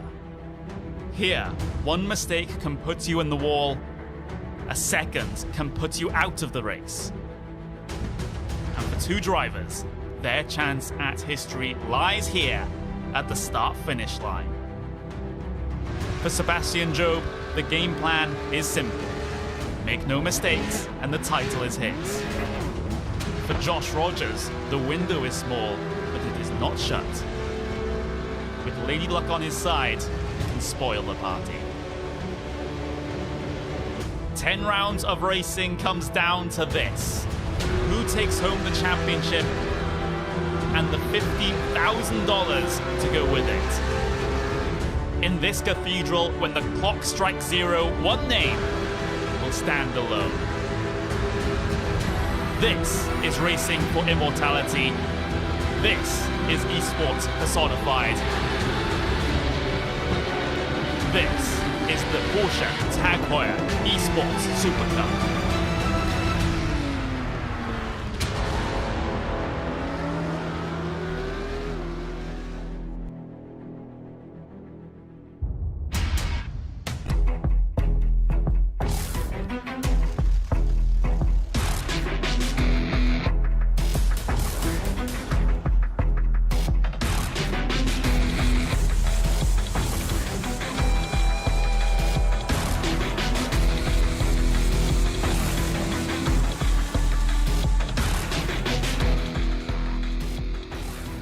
After a long and brutal season, two drivers survive and have the chance to experience glory at one of the most classic racetracks on any motorsports calendar. At the end of the day, we will crown a champion, Sebastian Job or Joshua Rogers. $50,000 is on the line there for the championship win. Some of the other $150,000 has already been awarded as far as race bonuses are concerned, but there's still a huge amount of money up for grabs, up and down the field here today. This is it, Paul. I'm Conor Umatic, and well, we are getting ourselves set for the final round of the season here in the Porsche Tag Heuer Esports Supercup. It comes at you live from Monza. I can't wait to get going. This is one of the classic venues here, and what a way to finish a championship. We saw a really exciting championship finale last year between Beneke and Rogers. This time, Rogers is involved again, the last year's champion, but Sebastian Job is within grasp. He's within grasp of that championship, and it's certainly going to be interesting how that all goes. Of course, it's not just me and you, Connery, here. Will, unfortunately, is not able to join us on camera, but he is going to be here in the commentary box as well. I'm sat just past the start line here at the Monza, so I'm looking forward to this. Yes, it is a green screen. We're cheating a little bit, but yeah, I'm pumped up for this final round. Yeah, I am as well. I have a bit more of a boring background. Of course, I've moved into a new place over the last month or so, so it's pretty bare at the moment. Maybe I could have put a green screen up. I actually do have one to get some fancy background, but we just have to deal with the card that we've been dealt, and that's the same sort of case for a lot of drivers here today, especially for those drivers that are actually on the bubble. So it's not just the challenge for the championship that we are concerned about here today. It's those drivers that want to just get inside that top 20 and get themselves qualified automatically into the 2021 season of the Porsche Tag Heuer Esports Supercup. The drivers, the likes of Patrick Holtzman, for example, on the bubble. He is in that 20th spot. Brian Lockwood, after not starting in the last event, he falls into 21st, just outside of the top 20 required. So he's looking for a good result here today. So many drivers around him that are looking for a good result here today. So there's going to be some frantic action in the mid-pack at least. Absolutely, and one man who is back here for the season finale, Max Beneke. He'll want to finish this off season with a high. He only had a couple of race wins this season back in Barcelona, so he'll be wanting to finish off on a high. He did, of course, win a race last year in the season finale to try and take that title, but unfortunately didn't do for him. So he is certainly looking to get a good result here as we're on board with this one. But yeah, that top 20, everyone is desperate who is on that sort of bubble, in that range of being within dropping out that top 20. They're desperate to get and finish in that top 20 because the qualifying series is going to be brutal, as there's Rogers and Job left and right of your screen. Yeah, absolutely. Those are your two big championship contenders for this one. So those are going to be the main features here throughout this event. But, well, my job here is done, unfortunately. I'll hand you over to the very capable hands of Mr. Will Vincent and Paul Smith. 71 points separate these two drivers coming into this one. Will and Job is the man in the driving seat as far as that is concerned. Take it away. Well, I was just looking, thank you very much, Conway. I was looking at the flight time between Frankfurt and Australia, and basically it's about, when you consider the time zone difference, a 23-hour flight between where Germany, where Joshua Rogers currently lies, and to where, from Joshua Rogers' hometown in Australia and to Sebastian Job living in England. So it's a big difference in terms of the championship, big difference in terms of where these people hail from. But today we are going to get a champion. Joshua Rogers is last season's champion. And in a moment, we're going to get the track map up to show you what this Monza circuit looks like, because they run at about 70% full throttle in a Formula One car. It's very similar in terms of a Porsche 911. Of course, we started our season over in America, and now we head ourselves over to Europe one more time, and finally over to Italy, to the northern part of Italy, and of course to the place that Tifosi they like to call home. This track, the Autodromo Nazionale Monza. You can see there's the oval that used to be a part of Formula One racing, no longer. The first chicane, and then after that, the Curva Grande. This first chicane reprofiled in 2000. And then you run yourself through Curva Grande to the second chicane, also slightly reprofiled in 2000. The two Lesmos at the bottom of your screen. Then you come to the most famous corner, arguably, at Monza, the Ascari chicane. And then finally, Curva Parabolica, that long 180-degree right-hander that takes you to the start-finish line. And Paul, one thing is worth noting in terms of the end of this race is that the finish line is very, very early.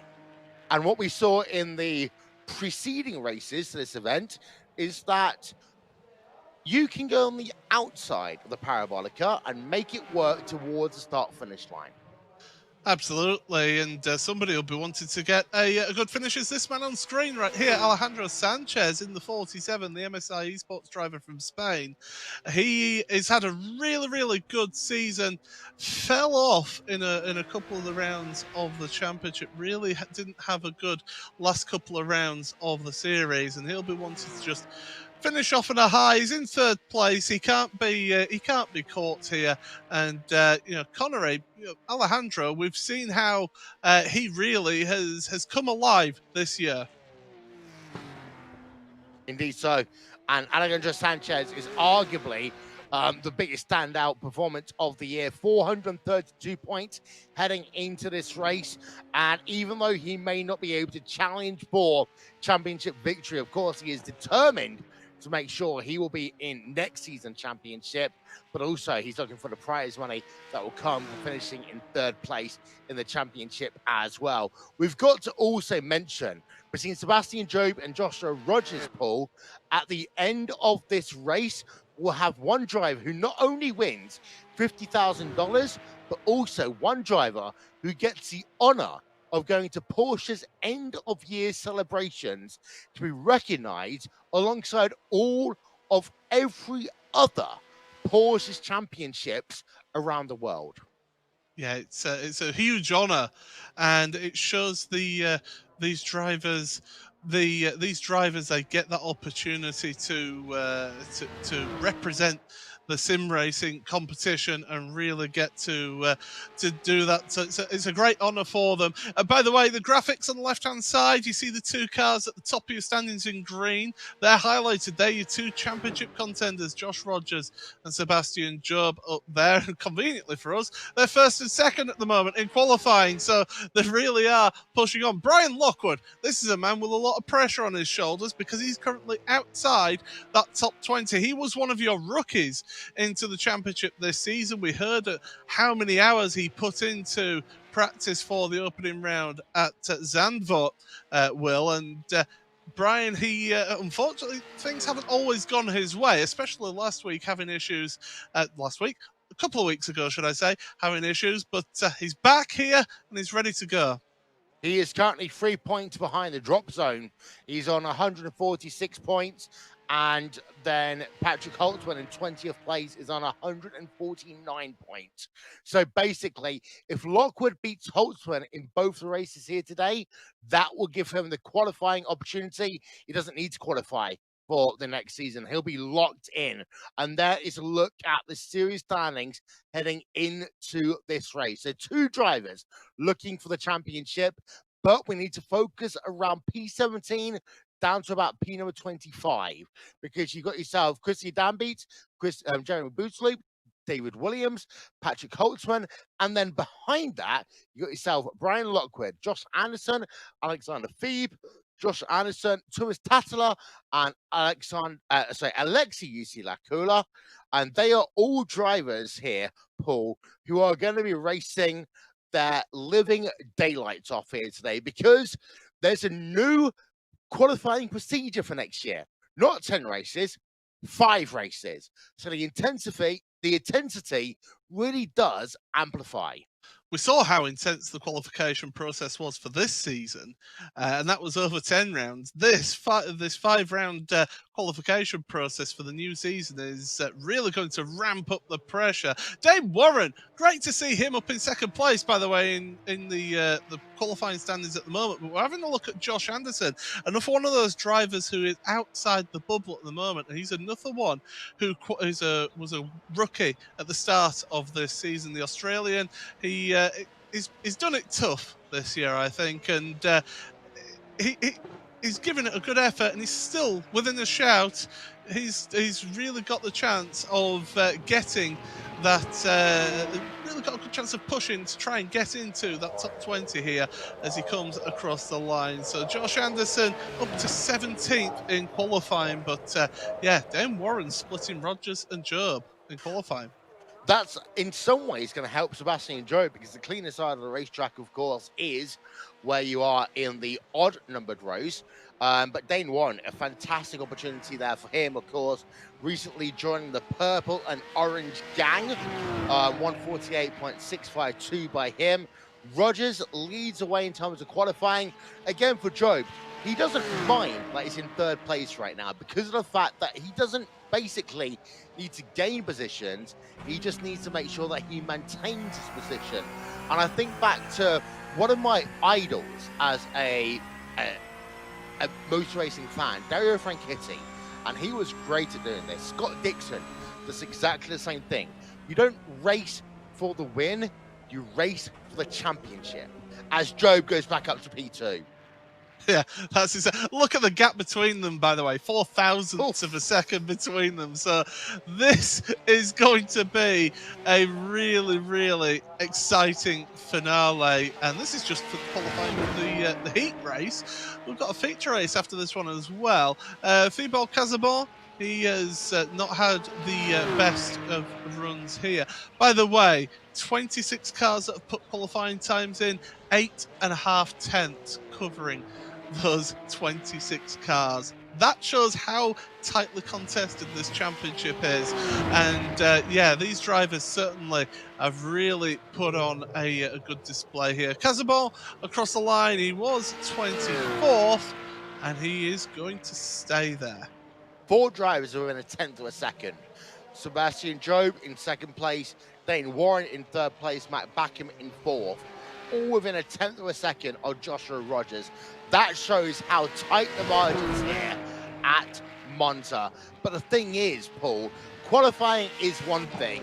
This racetrack, more than ever, I'm sorry for saying that, is one of those tracks that qualifying doesn't mean that much, because it all comes down to how good you are on a standing start off the start line down towards that first chicane. Because if you get that wrong, then you either A, lose a position, B, overshoot and have to go down the escape lane, or C, the worst case scenario, overshoot, try to take the corner, end up in a massive wreck.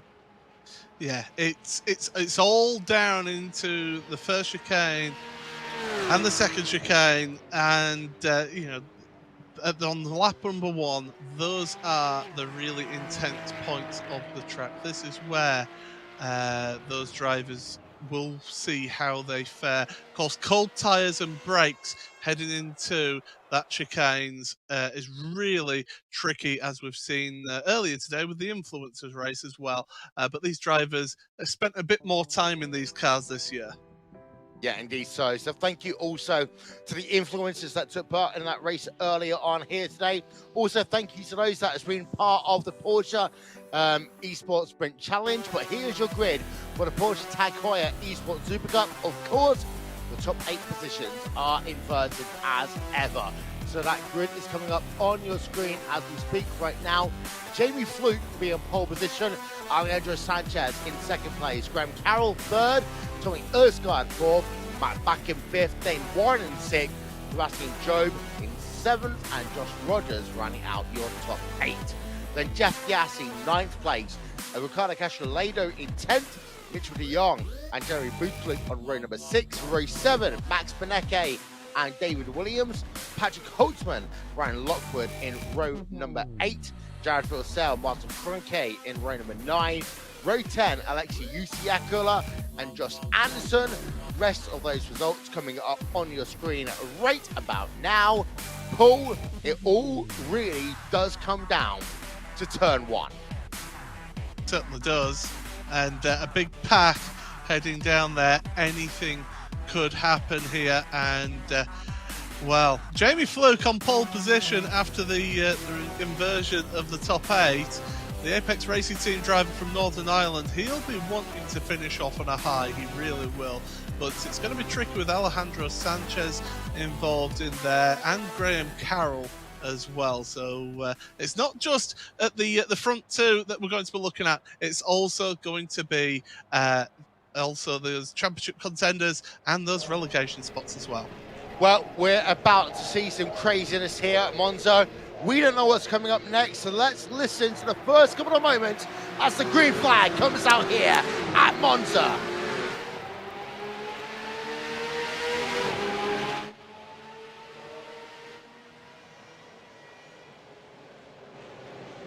Turn 1, lap 1, it looks as though most of the drivers have got themselves through inside of your top 10, and it looks as though Jamie Fluke has got the race lead. There was one driver who caught themselves to chicane, almost went to the number 98 car, who caught the chicane there, Paul, who almost got to the race lead, but of course has a monumental slowdown penalty.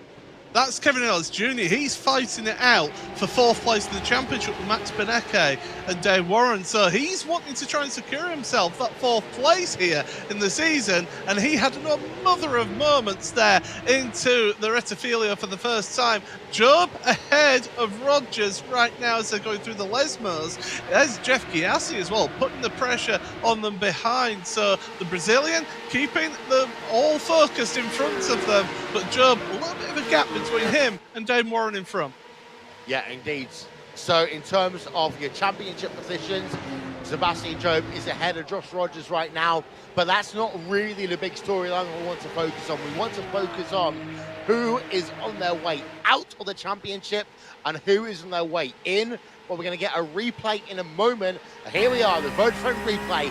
What happened at the start, the number 98, Kevin Ellis Jr. We're on board with the Vodafone replay in towards turn 1. Nowhere to go, onto the grass. Somehow hold it there, Paul. That was good car control. But if that was anything like the last Formula 1 race, he might have got a penalty. Oh, well, I tell you what, he has done a sensational job to hold on to that and to keep it out the wall and to not get anybody else involved in that. So credit to Kevin. But there's Josh Rogers and Job side by side. Job, all he needs to do is just hang around on the rear bumper of Rogers. Rogers needs to get to the front of this field, and he needs to get wins to take away as many points as possible. But Job, he's comfortable right now. He's where he needs to be. As it stands right now, Sebastian Job basically needs to finish inside the top 15 in both of these races, and he will be champion. In terms of Josh Rogers, he needs to win both of these races to have a shot at becoming champion. And Sebastian Job, even though he's now behind Rogers, is not going to let him go, because of course, if you're going to pressurize a championship rival, you may force them into a mistake. So there we are, right hand side of your screen, the live point. It looks as though that the number 22 car, Sebastian Job, is up by 70 points over Joshua Rogers. So that is how it stands right now. There's a 70-point gap, and they came in 73 points heading into this race. But at the front of your field, Jamie Fluke is still leading. Behind him is Alejandro Sanchez, who we've got to be honest here, Paul, is one of the revelations of the 2020 Porsche Tag Heuer Esports Supercup season, as there's also a battle going on with Brian Lockwood, who's looking to get his way in to the 2021 championship. Yeah, there's David Williams behind him, Jared Philsell, Patrick Holtzman. Now, Holtzman is the crucial one in this one because he is the one currently sat in 20th place. He is the one there in this championship, and Lockwood needs to beat him. He's 3 points behind Holtzman in the championship going into this week, so he really needs to keep ahead of Holtzman throughout this race and the next race to guarantee him a place. They are battling side by side, Philsell and Williams. Pretty close between them. There's the cut back then from Williams. He did lose that place to Philsell. He's trying to get it back here as they go side by side. There's been an incident behind them, actually, because suddenly there's a huge gap between these three cars and the rest of them behind. Johan Hart has had involved. Casabon has been involved in the incident as well. A big crash at the front at the second chicane. And that's going to be one of your championship contenders, Rogers. It's all over. Is it all over for Josh Rogers? I think it may well be. Let's have a look. Here's Josh Rogers. He is still racing on track, but he's down to P number 7. Let's get ourselves a Vodafone replay from the number 92, and let's experience this one, hopefully on board with Josh Rogers. We're looking at this right now. This is a Vodafone replay, and does he get tagged by behind? But then, oh my word! It all happened in front of him. It was the 16. It was Matt Backham. Matt Backham who ended up getting hit. That then checked it all up. So Rogers had nowhere to go. Sebastian Job had nowhere to go either. Huge drama in this opening race. And right now, we've got Job in 11th place, and Rogers, well, he's still falling down the order. He's down in 25th. He's out of the points in this sprint race. And the important thing to note is, of course, if Sebastian Job finishes both the races, then he is guaranteed to be champion. Here's another replay, the super slow-mo here, presented by Vodafone, and this is a great look at here over the bumps here at the chicane. The number 16 car, Mac Backham, was the first to go up, and then you saw both Josh Rogers and Sebastian Job involved in that incident as well. Well, that's taken a little bit of a sting out of the championship battle here, Paul, because if Job finishes both these races, he is champion. Rogers needed to win both the races and hoped, I always say that's not a thing about any driver, he would have hoped that Job would not have finished Yeah, the race. Job has got the championship right now because, of course, there's only 50 points available in the feature race here. So all Job needs to do right now is just circulate. That's all he needs to do in this race, and he'll have secured it. So, yeah, 82 points is the difference right now between Job and Rogers. Remember, you get 25 points for a race win in the sprint race, 50 points for a race win in the feature race. Right now, it's all Job, but that's not how we wanted to see this championship finish. And the irony is, it was Dame Warren and also Matt Backham getting together. Well, those two are compatriots out the same stable. Yeah, indeed. So we're not going to call the result until the end of the broadcast. But it may well be for Sebastian Job, in his mind at least, the final race might well be a victory drive for him. He is, however, running down in 10th place right now in this race. But we still have this battle going on in terms of the race lead, because Graham Carroll is only a quarter of a second behind Jamie Fluke right now. So you've got yourself Jamie Fluke for the Apex Racing team, and then you've got yourself Graham Carroll for Red Bull Racing Esports. You've got two drivers from Great Britain who are battling it out with each other right now. The number 49 car or Jamie Fluke running in the race lead and able to hold off Graham Carroll. Then you've got yourself Alejandro Sanchez, but we're looking on the Vodafone onboard 3 wide. Look at this battle going on. Job is not giving up just yet, and what a move we just saw by him there. 3 wide in towards the second chicane, and oh my word, Paul, that was great. Yeah, this is sensational, and this is what a champion needs to do. A champion's drive down the middle of them, both of them there, to move himself up. So sensational stuff. It does take the compliance of the drivers who's driving around as well. So you've got to say great driving from Bootloop and also Ricardo Castrolado there as well. So there was no contact between any of those drivers. But yeah, Job, he's on a mission. He wants to try and get the best result that he possibly can here to secure his championship in style. But that front gaggle is going to give us a show at the end of this race. We've got 6 laps remaining. There's the lead battle then of Fluke, Carroll, Sanchez and Erstgaard. And the 7th place driver, Sebastian Job, has got Bootloop and Castrolado behind him. They're not quite close enough to get the slipstream, but that front 4, they're just following each other in each other's wheels tracks. In fact, Carroll looking to the inside of the Rettifilio. And into the Rettifilio chicane, he will get that move done. We think we just cut away for a moment, but we do think that Graham Carroll is now up to a race lead. He has passed Jamie Fluke for that race lead. So at the front of your field, there is a Red Bull Racing Esports driver, but it is Graham Carroll, who, don't forget, has had a great season in parts himself this year. Other commitments has meant that he's not been able to give his full attention to this championship. But we're looking right now on board with the MSI Esports car of Alejandro Sanchez in 3rd place. Jamie Fluke just ahead of him. Graham Carroll ahead as we look at the Vodafone on board right now into Lesmo number 2.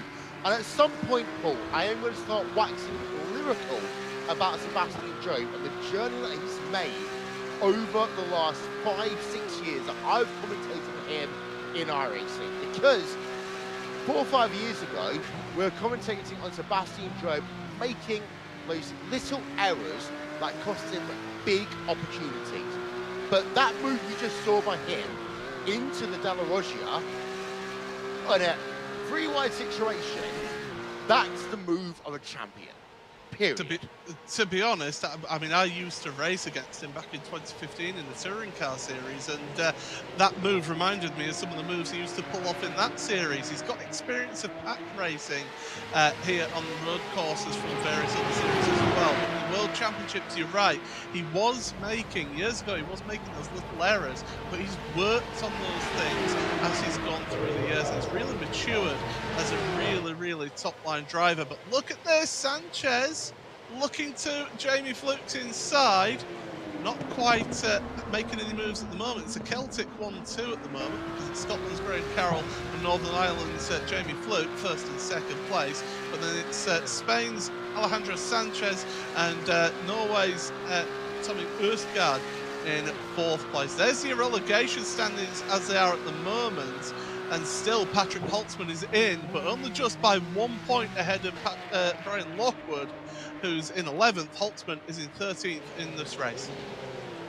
And the thing is as well, is that Lockwood's ahead of Holtzman on the racetrack right now by 2 positions. Lockwood's running in 11 in that number 43 car, and then Patrick Holtzman in that number 27 car is running in P number 13. So here is Lockwood in that number 43 machine as he heads himself through Lesmo number 2. He has got pressure by Dane Warren, of course, who had a fantastic qualifying, but not as good a race so far. So Dane Warren could well be the kingmaker in terms of who is going to graduate out of the 2020 Porsche Tag Heuer Esports Supercup class into 2021, and who has to do the difficult, the improbable, the most challenging part of sim racing and qualify for the 2021 championship. And right now, Brian Lockwood, I know he's a great racing driver, but he's got to really withstand the pressure right now, Paul. Don't forget that the guy behind him, Dane Warren, has got significant damage from that contact with Matt Backham and with Josh Rogers. So he's going to be hampered for top speed down the straight. So Lockwood, he'll be able to keep him behind because he's really struggling to keep up. Look at this, Kevin Ellis Jr. making a bit of a recovery after his nightmare of a start in this race. You got David Williams there, Sindre Setsos as well. Setsos, one of your qualifiers this year. Oh! Williams spent around. Oh, the 3 into 1 does not go into the Rettifilio, and Good Williams save, drops though. all the way. Yeah, it was a good save, but Williams drops out of the points into 21st. Yeah, a good save by Williams, but it is going to cost him again also in terms of his championship. And I know in social media... Sanchez is dropping down. He's had an incident at the second chicane. He's dropped from 3rd place to 5th, and he's right in front of Sebastian Job here. Well, that has all the hallmarks of someone going off wide down at the second chicane, Rayante della Rettifilio. So hopefully we get the Vodafone replay up on that in a moment. But in terms of what we were talking about a moment ago, David Williams, here's the replay, here's the Vodafone replay. This is down in towards turn 1 for David Williams, who basically said on social media he needs a good result today. That's not a good result for David Williams right now. He's going to have a lot of work to do between the end of this race and also the sprint race if you want to qualify for next year. But of course, we also saw Alejandro Sanchez dropping down the order. Sanchez right now in P number 6, and Sebastian Job is battling with him right now as they work themselves through Curva Parabolica towards the end of this lap. Sanchez running in P5, Sebastian Job in P number 6. Is Job going to try and make the move work down in towards the first chicane here, the Rayante Rettifilio? Sebastian Job goes to the outside line, inside line, in towards turn number 1.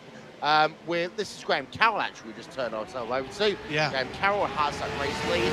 And also, it's worth noting that Job did get that place there, Paul, over Alejandro Sanchez. Yeah.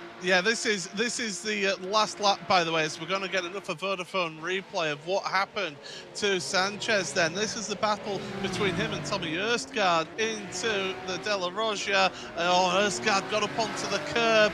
That went and sent him into Sanchez, and Sanchez had to get on the brakes to stop him spinning. But your race lead here, it's the final lap here of the opening heat race here, Will. And Carroll, he had such a great start to the championship.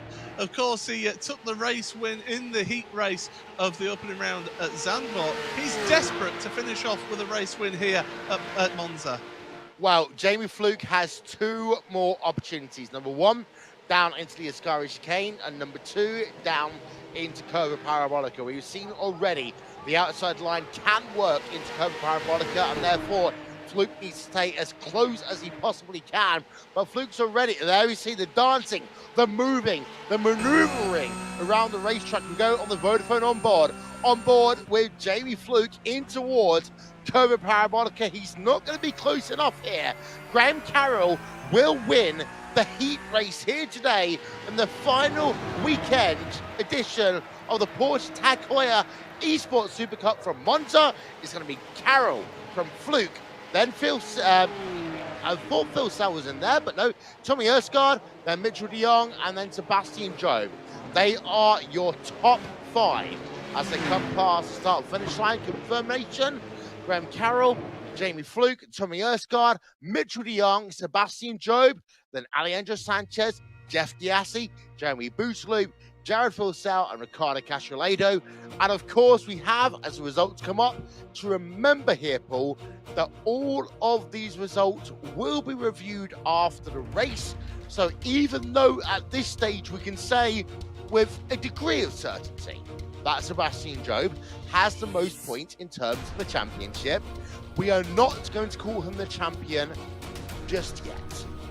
Yeah, we have to wait for that one, but still, he is not able to be caught in terms of the points from the racing. There's your standings, your top 10 from the final positions. Brian Lockwood able to be ahead of Holtzman. Holtzman actually gaining a position in the end of that race, meaning he just pulled an extra a point away from him. But there you go, Josh Rogers down in 24th place in your standings there, the last of the drivers on the lead lap. One thing I noticed is when Patrick Holtzman really needed some Red Bull help, well, you have yourself Graham Carroll getting himself a race victory. So Patrick Holtzman has a lot of work to do if he wants to get 3 Red Bull Racing Esports cars into the championship next year. That P20 battle is so close right now. Here's a replay as we're looking on board in towards turn number 1 on the Vodafone replay. This is between Sebastian Job and the number 92 car of Joshua Rogers. Coming through Curva Grande right now. The incident happens down at the second chicane here at Monza. So you'll see it in about 10 seconds from now. The field will just stack up completely.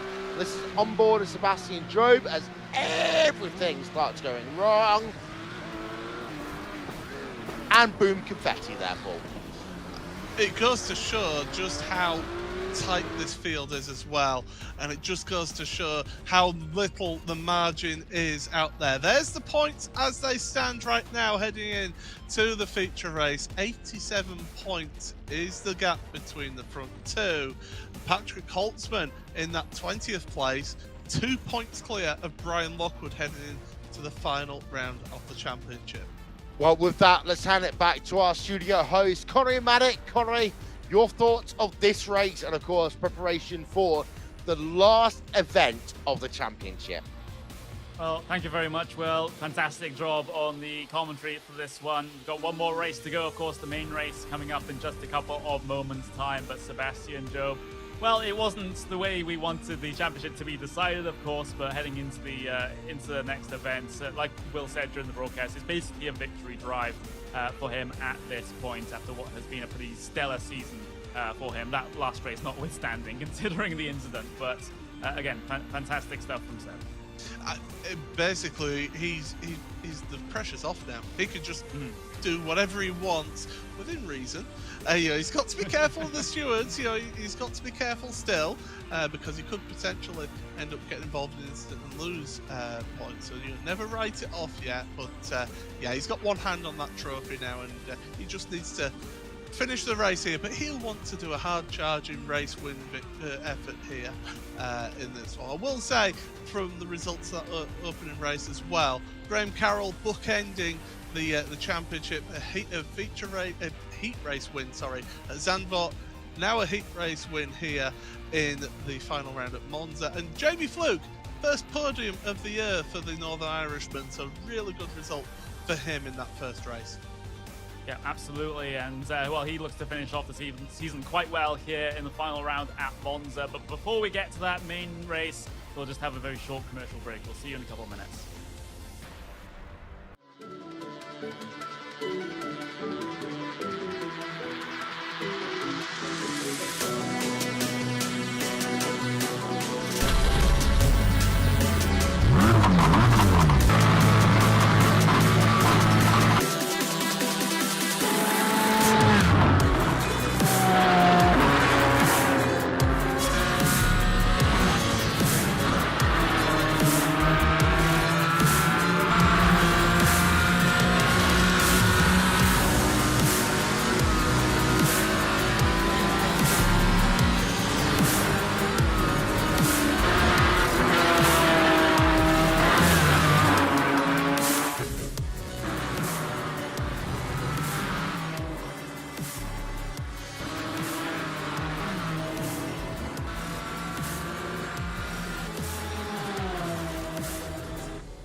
and welcome back to the championship finale of the Porsche Heuer Esports Supercup here on the iRacing service. I'm Connery Maddock. I'm joined by Mr. Paul Smith here for our little intermission before we get to the main race here today. But like I said before the break, the championship is basically sealed up at this point, but that isn't to say the storylines are completely and utterly tied up in the end. We still got the battle for the cup line, and that's what I want to talk about here, Paul. Brian Lockwood, Patrick Holtzman, so close. P20, P21, either side of the cut line, and they're starting right next to each other here in this race. This is going to be fun. This is going to be great fun. I'm really looking forward to this final round. The gloves will be off here, and we're going to see some sensational. I mean, we've already seen sensational action in that sprint race, but now with the feature race, big prizes are on offer. Your top three end up getting prize money for the top three here in today's race, and every feature race of the season. But also, as you mentioned, Holtzman, Lockwood, 2 points between them. You can't get much closer than that, and we'll be struggling to keep up to date, but we will keep you all abreast of how that cut line goes off for the final spot. It's seemingly between just the two of them for that final slot here in this championship.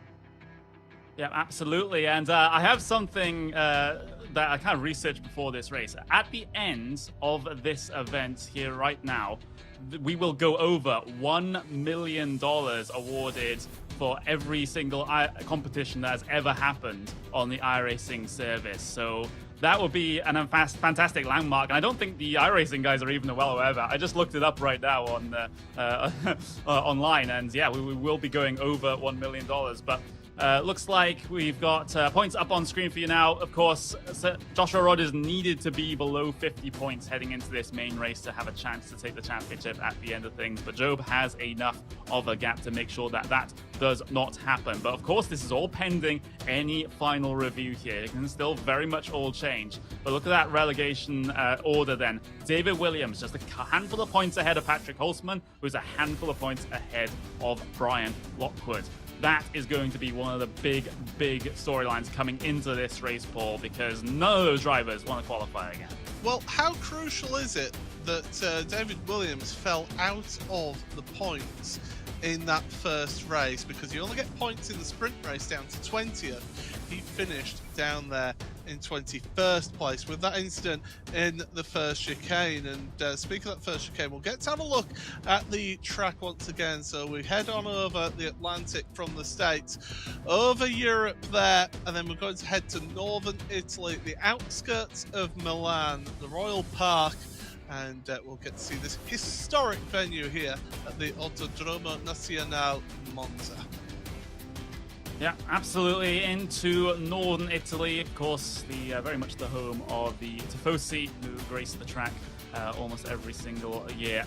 As we head in towards the Retifilo chicane, of course, has been a trouble spot, especially in that sprint race. And well, maybe more of the trouble spot is going to be the Della Roggia chicane as we zoom into that section of the circuit with the Lesmos as well. But we saw a lot of action there in that sprint race. The same can be said potentially for this main race, as well as drivers desperately scrap the position, not just for the prize winnings at the end of the day for finishing in P1, but for that automatic qualification into next season as well. So there'll be a lot of desperation moves here, Paul, so it might be quite ruthless out there. Yeah, this is, as I say, gloves off. This is what is going to take to finish off this championship, and then these drivers will see how their fates will be sealed here in this final round. David Williams really is in the realest struggle spot, because starting 21st, he has got the pressure on to try and get up with Holtzman and Lockwood, who are going to be fighting it out as well for that relegation spot out the top 20. Yeah, absolutely. So we're just a couple of seconds away from getting the starting grid then. Sebastian Job, like I said, victory drive for him as far as he's concerned in this one provisionally. He can just enjoy the moment with the racing out there. But for everyone else, there's still so much on the line. So with that, that's enough from me. I'll bring Will back into the commentary booth. Take it away, guys. Thank you very much. And this is a rapid fire. Graham Carroll, Jamie Fluke, row 1. Ørsgaard, De Jong, row 2. Row 4, because I missed row 3, Gyasi, Bootaloo. Row 5, Philcell and Lado. And you see the rest of the results coming up on your screen. One final thought here, Paul, very quickly. If you know that you've almost won a championship, is it a victory lap or is it preparation for next year? You've got to keep the momentum up. You've got to keep on pushing and you've got to keep on fighting. And I think Sebastian will want to get a really good result out of this final round of the championship. And you see, the grid is almost set then, and these drivers getting ready to do battle in this final race of the 2020 season. As I said earlier today, it's Murray Walker's 97th birthday here today. And with that in mind, ladies and gentlemen, here live from Monza, it is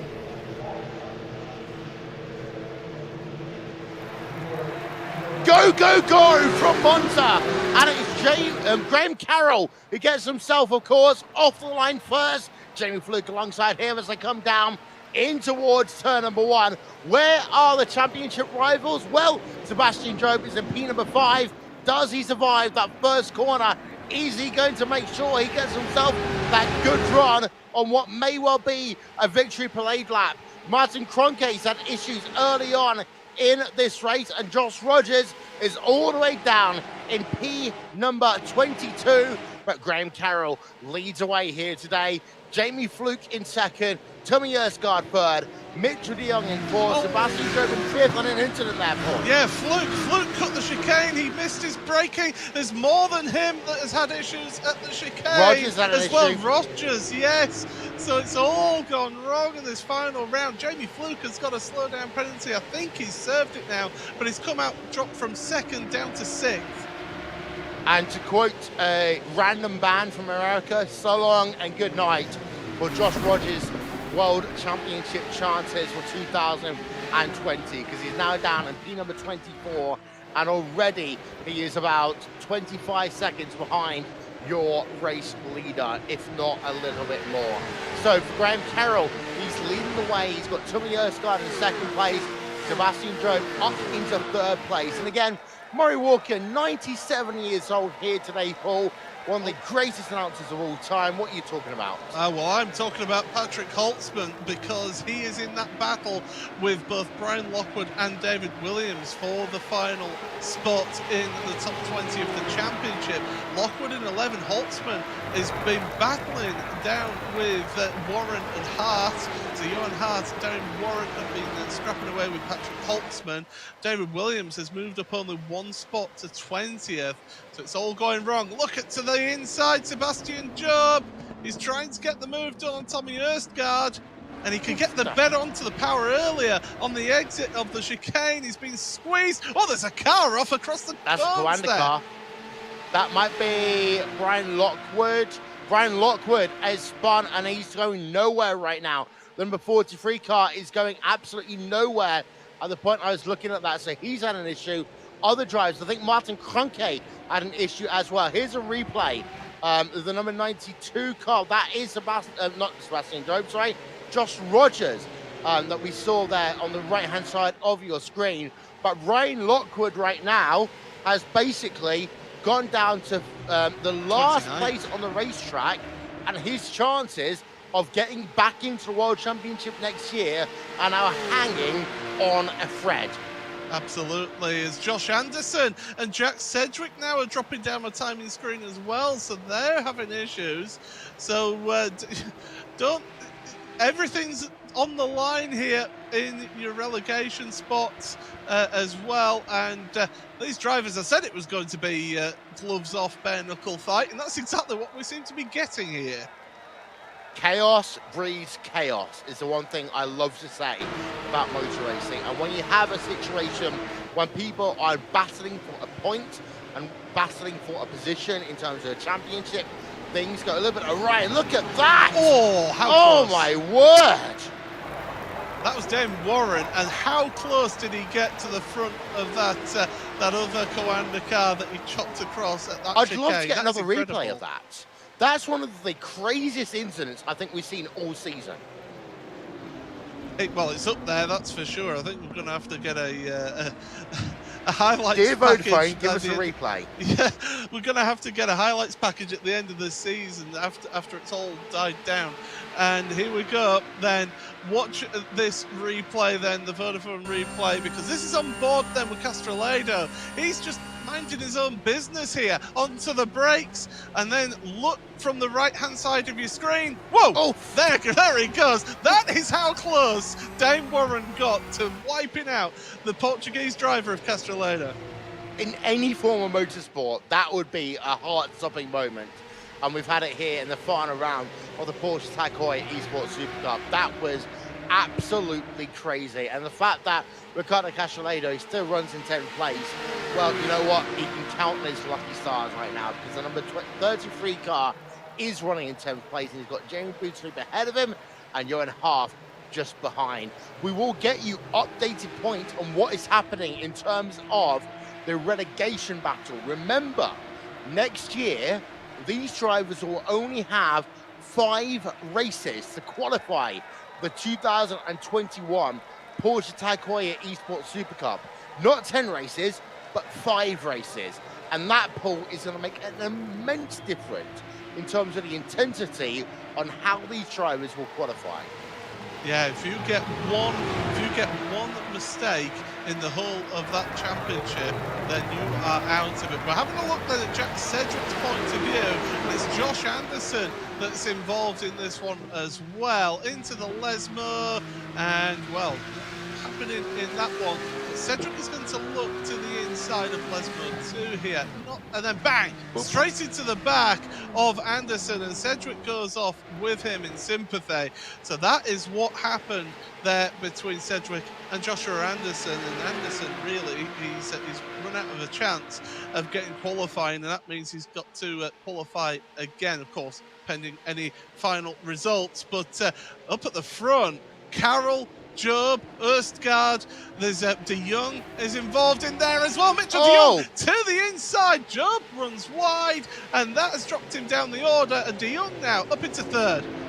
I was about to say, there's no green tags on the overlays because there's no need for this final race of the championship, because Job, in point positions, has got it secured, especially because of the fact that the rival of Josh Rogers is down in 18th place right now. But Sebastian Job, keep it on the racetrack.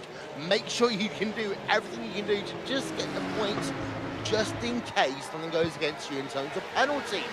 And for Sebastian Job, right now he's running in 6th place.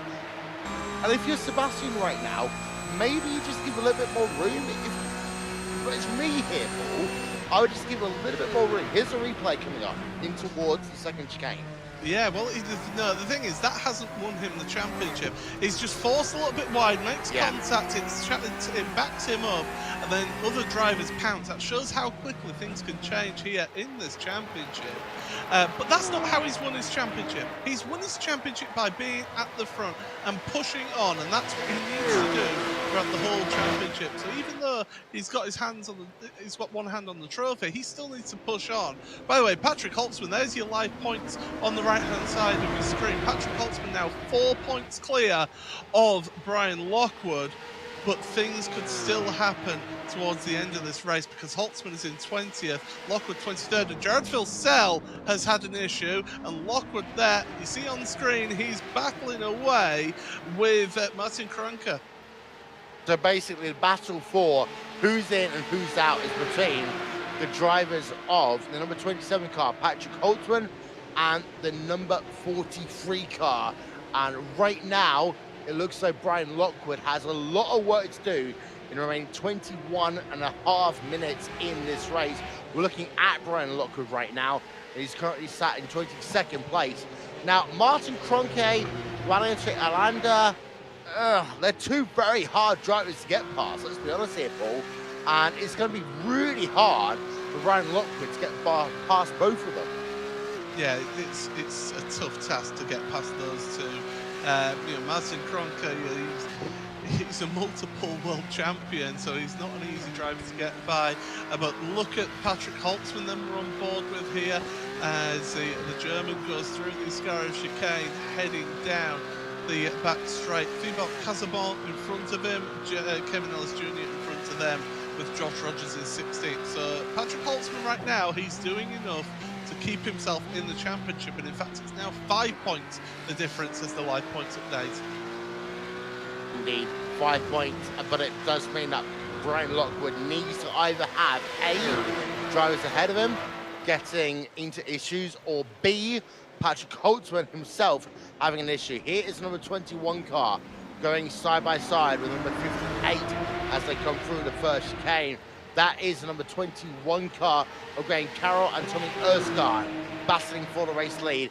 Tommy Erskine trying to go to the front and not able to do so. Just behind is Mitchell de Jong in the number 24 car. De Jong is pretty much in a safe-ish position as it stands right now. But de Jong, of course, he's not only running now on this series and the Rallycross series, but he's also qualified to run a NASCAR series next year here, Paul. Yeah, he is Mr. Versatile right now in iRacing World Championships, and is really showing his hand. The other driver who's quite versatile is Bobby Zelensky, of course. He runs in these. We've got a replay coming up as well, the Vodafone replay of Patrick Holtzman. So something's happened with looking in front. Bobby Zelensky is involved in this one as well. Contact between them. Oh, they all check up. Holtzman moves to the front of them, so he's up to 16th now in that one. But Zelensky involved in that one. I think Kevin Ellis Jr. as well was involved. As we look back now, live pictures, Bobby Zelensky behind. So we are on board there with the driver of Brian Lockwood, who's moved it up into 20th place. And Paul, this is the reason why we say that the results are pending investigation, because that one looked as though it was a little bit crazy down into the first chicane. And at the end of the day, these stewards will be looking at, did Holtzman gain an unnecessary advantage compared? Here's another look coming up here in the Vodafone replay right now. And in towards the first chicane. Let's see what happens with Patrick Holtzman in towards that first chicane. That was Rogers, sorry, looking at Rogers right now. And Rogers again. I mean, for Rogers, this has been a day of bumper carts for him, hasn't it? That was Zelensky who got hit by Ellis Jr. there. As back to your race lead, by the way, I've been keeping an eye on these separately because these two have been duking it out. Also, Sanchez and de Jong have been battling it out as well behind them these last couple of laps. You wouldn't think we've not even reached the halfway point of this race, Will. Everything is happening here in the first half of this race. So the number 27 car of Holtzman is in. Number 43 car right now, currently Brian Lockwood, is out. That may well change, but yes, we have got a great battle going on for your race lead. It's between Graham Carroll leading, number 21 car, Red Bull Racing Esports. Graham Carroll from Scotland, Tommy Erskine from Norway, number 58 car, running in second place. Number third place, number 24 car from California in America, is Mitchell de Jong, and you got the Spaniard of Alejandro Sanchez battling it out with Sebastian Job right now into Curva Parabolica. So let's see what happens here between those two drivers, because Job is on the attack. He doesn't need to be right now, but Sebastian Job is still pushing. Yeah, you see the front three on the screen, and then just in the background of the shot, you can see Job as well. And you've got the battle for the lead there. As we're on board, then Holtzman and Lockwood on the left-hand side, but look at the battle for the lead as well. They're pretty close. Job, you can see in the background of the shot for the battle for the lead, has made it past Sanchez up into 4th place in this race. So he's pushing forward, but looking at Holtzman as well. Holtzman is in that slot right now to be able to get himself in and qualified in the top 20 of this championship to qualify for next season in 2021. Lockwood, 20th place, is still battling it out with Martin Kronka, and right now Lockwood is not having it his way at all. 6 points back from Patrick Holtzman. Great graphics there. Holtzman top of your left-hand side, Lockwood at the bottom of your left-hand side. This is battling for who's in and who's out of the championship next year. Who needs to qualify for the Pro Series, the 5 races that will be taking place over the fall season, and who has to wait until January and has got that opportunity to just have a little bit of downtime. Thank you so much, by the way, to all the people from iRacing who've done so much work over the course of the season to give you this fantastic set of graphics. Of course, to executive producer Drew Adamson, to Jay Kennedy, to Michael, to Nico, to Team, Evan Basoko, to Justin, to Cisco, and so many more people who have given you these camera angles over the course of these seasons. We right now are looking at one of the biggest battles of the year right now. Who will get in to the 2021 season, and who has to race through the Pro Series coming up in a few weeks' time? And for Lockwood right now, he's on the outside looking in. And Paul, I know from talking to drivers over the years, this is always a tough situation, but this year it's even more difficult. It is. It's such a competitive field here in this season. In this series, as well, actually, Lockwood loses a place there. He's lost it to Alexander T, but so Alexander making it up into 20th place, and Lockwood down to 21st now. So things just going from bad to worst for Brian. But that qualifying process to get into this championship, we saw how intense it was last year. This year, it is ramping up yet again because of the fact that it is just 5 races to get yourself qualified. So, my goodness, hold on to your hats for when you get to see that action, that's for sure. But right now, this battling is still going on. Holtzman, he's safe. He'll have somebody in his ear telling him, you're good at the moment. Just keep it clean. I've also got my checklist. Thank you, of course, also to Vodafone for their onboard coverage over the course of this entire season. And of course, Tag Heuer, the official partner of the Porsche Tag Heuer Esports Supercup for 2020. Currently leading the way is Graham Carroll, Tommy Erskard in 2nd place, Mitchell de Jong in 3rd, Sebastian Job in 4th, and as it stands right now, barring any penalties, he will be the champion for the 2020 season. Alejandro Sanchez is battling because he's hoping to maybe get 3rd place in the championship. And look at this, they're still going at it at the front of your field. Erskard, Carroll, down to the first chicane, and it looks as though that Erskard may well have the advantage, but no, Carroll gets a good run off the corner, and Carroll still leads through Curva Grande. If you could get that outside line right out of the Retifilia, then you really can get the drive out that corner. By the way, Lockwood is battling away. They were checking up in the chicane. Patrick Holtzman has lost a place now down behind Thibaut Casabon, and Job, Sebastian Job, ahead of Mitchell de Jong now in that battle for the lead. So he's up into 3rd place. He wants the prize money here. He wants to get as much money as possible. It's not enough to win a championship. He wants to get at least 3rd place prize money here today. It's all about money. It's all about the dum-dum-dum-dee-dum. It's apparently the song lyrics. But for Sebastian Job, he is running in 3rd place, and he's trying to hold off Mitchell de Jong.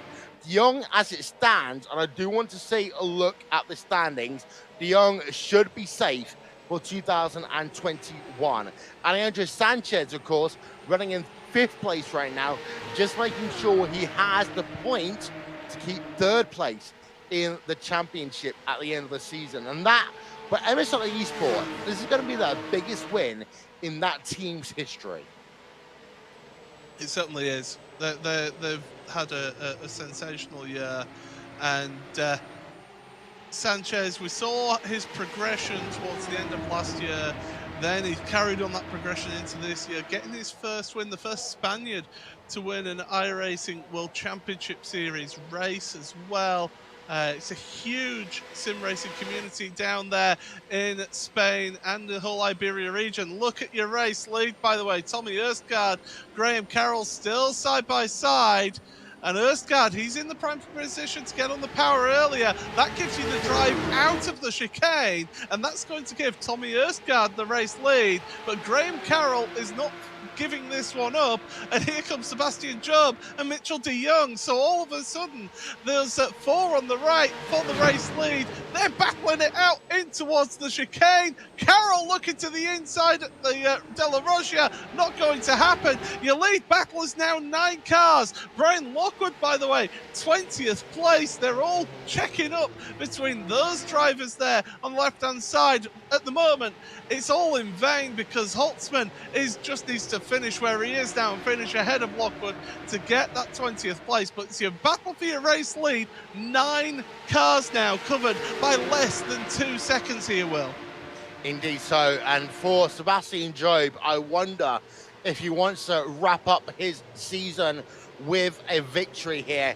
It is so close between your top 3 drivers. It is Tommy Erskard leading, but for Kawanda, then you've got yourself 2 Red Bull Racing Esports drivers who are nose to tail. Sebastian Job in 3rd place, Graham Carroll in 2nd place. And looking at Sebastian, he keeps on looking down to the inside of his teammate Graham Carroll. For many people, they will recognize Graham Carroll as the mentor for Sebastian Job, the driver who basically got Sebastian into the right mindset to get himself ready for a championship. And in my eyes, maybe Sebastian just needs to leave Graham Carroll to fight this one out by himself for the race lead, because Graham Carroll, we've got to be so honest here. Erskard's jumped the chicane. He'll get a slowdown penalty for that. He's way ahead. Now, Carroll won't be happy because if he serves that slowdown penalty and he's able to stay ahead of Carroll, Carroll will be absolutely fuming about that. But Erskard never made that chicane at all. He was nowhere near close. There you go. Carroll ahead of Erskard, and Job now up into 2nd place. So now it's Red Bull Racing Esports 1 and 2, as we've got ourselves less than 10 minutes to go in the final round of the championship. I hope we can get a Vodafone replay of this one showing Erskard missing the first chicane here at Monza, because that is huge in terms of this race, but also it means that Red Bull Racing Esports almost have the opportunity to do that famous photo finish. And for Red Bull Racing Esports here, Paul, I mean, that being 1 and 2 almost caps off their entire season, as the Vodafone replay is coming up now. Yeah, so here we go then. This is Erskard heading in towards the Rettifilio for the first time. You can see how he was weaving to try and break the slipstream of Graham Carroll. All that pressure that Graham Carroll's been putting onto him, late onto the brakes, and he locked the rears. That's what it was. He locked the rears, realised that he was never going to make that chicane, cut across, and he had to serve that slowdown penalty and give up that time gained. He did it on the entry to the chicane. That allowed Carroll and Job to go past, but he's now right with them, as we can see on the mini box down in the bottom right hand corner. There you go. That's him giving up that time, giving up that position. He doesn't want any additional penalties here, Will. So that's the clever thing to do. We've got Jeff Giassi and Johan Hart both have had issues. Yep, so Jeff Giassi's had an issue, and this is down to the first chicane. And Jeff Giassi, Johan Hart have both had issues. Let's see if we can get a replay of this one. But it's down to the first chicane here, as we're down to 7 minutes remaining, not only in this race, but also in the season. And in terms of what happened with Tommy Erskard, it seems to me he was trying to be a little bit too cutesy, in my opinion. Trying to defend a little bit too much, and sometimes that means you miss your breaking point. So for Tommy Erskard, maybe just running your own lines and not thinking about what everyone else is doing may have helped him a little bit, because now he's down to 3rd place in the race. But in terms of what happened with Johan Hart and Jeff Giassi, that one happened down at the first chicane, the Variante di Rettifilio, and it looks as though that Johan Hart at least just overshot that first chicane, just like we saw with Tommy Erskard a lap ago there. Look at Job and Carroll at the front. Now, is there any team orders here? They can't be. Job Job's will won the want to win. championship. Here we go. Here's a replay, Vodafone replay then. as we're going to the first chicane. There's Jeff Giassi, and he's going to get tagged by Max Benecke. Oh, and then it all gets checked up there. And Johan Hart, just got involved in that. Here we go then. The two teammates from the same stable, England versus Scotland, and it's going to be Sebastian Job to the front of your field. Graham Carroll won't give that one up yet. Graham Carroll, in my opinion, doesn't care. Because right now, in my opinion, Graham Carroll will look back at this season and say, you know what? Red Bull Racing Esports has done what he did when he wanted to join that team. And I talked to Graham Carroll at the Nürburgring at Sim Racing Expo a couple of years ago. The first time that Porsche actually got involved with Sim Racing Expo. And Graham Carroll said, I don't care about my name. I care about what my team is going to do. And for Graham Carroll, he has been the ultimate team player. And right now, in my opinion, if it's going to be Red Bull Racing Esports 1-2 and Red Bull Racing Esports won the championship, that's enough for the Scotsman. In terms of the incident that we saw just a moment ago, of course, that is just a little bit of that case that sometimes if you run one of these curbs here, Paul, you just got to be careful getting back onto the track. But again, it seems to be those drivers who needed good luck here today have not had the good luck. The drivers that didn't really need the good luck have had good luck given to them. Absolutely. I mean, you look at Patrick Holtzman, he gained 3 spots out of all of that shenanigans happening at the Rettifilio. And, well, as they head on through, it's now actually the driver of Christopher Dambeat. He's on 1 point here in 25th. He's behind Brian Lockwood, who's in 19th, but he's 10 points clear of Brian Lockwood. So you've got Dambeat top left, and you've got Lockwood bottom left as they battle for your race lead. Switch of position again, Carroll to the front. And by the way, Jamie Fluke is looking all over the back of Mitchell de Jong and Tommy Erskard as well. So that final spot in your championship to automatically qualify for next season, it's again heating up, and it's in fact updated. It's now 9 points a gap. One interesting point to note is the fact that David Williams in the number 31 car is safe, and he was saying, as I said, at the start of this race, he needed 2 solid race results. He seemed to have got that, Paul. Well, he didn't get a good race result in race 1 because he ended up out the size of the points. But race 2 here at the moment, I mean, we've still got 3 minutes 15 seconds remaining. He's in 15th. He's in a solid position at the moment. He's pretty much secure at the moment, but never say never. This race is never over, and this championship, we've seen time and again how things can happen on the last lap that change everything. Yeah, indeed so. As we're looking at Christopher Dambeat's currently in P number 25 on track in the number 110 car. He is currently in the number 43 car of Brian Lockwood, is currently on the outside looking in. It's currently 8 points between them right now, and you can see that Lockwood is battling with everything that he has.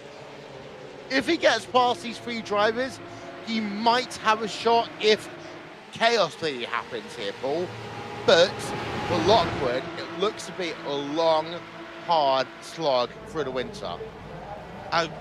Yeah, Lockwood is doing everything he can to try and stay in. By the way, looking on the right-hand side, we've kind of forgotten him in this race. He got involved in a little bit of shenanigans at the start of the race, but Josh Rogers now up into P5, up into 5th place, although Fluke is battling with him at the moment. Jamie Fluke will not give that one up without a fight, but Josh Rogers, 18 positions gained so far in this race, make that 19 as the timing screen changes to him in front there. So Rogers, what a recovery drive.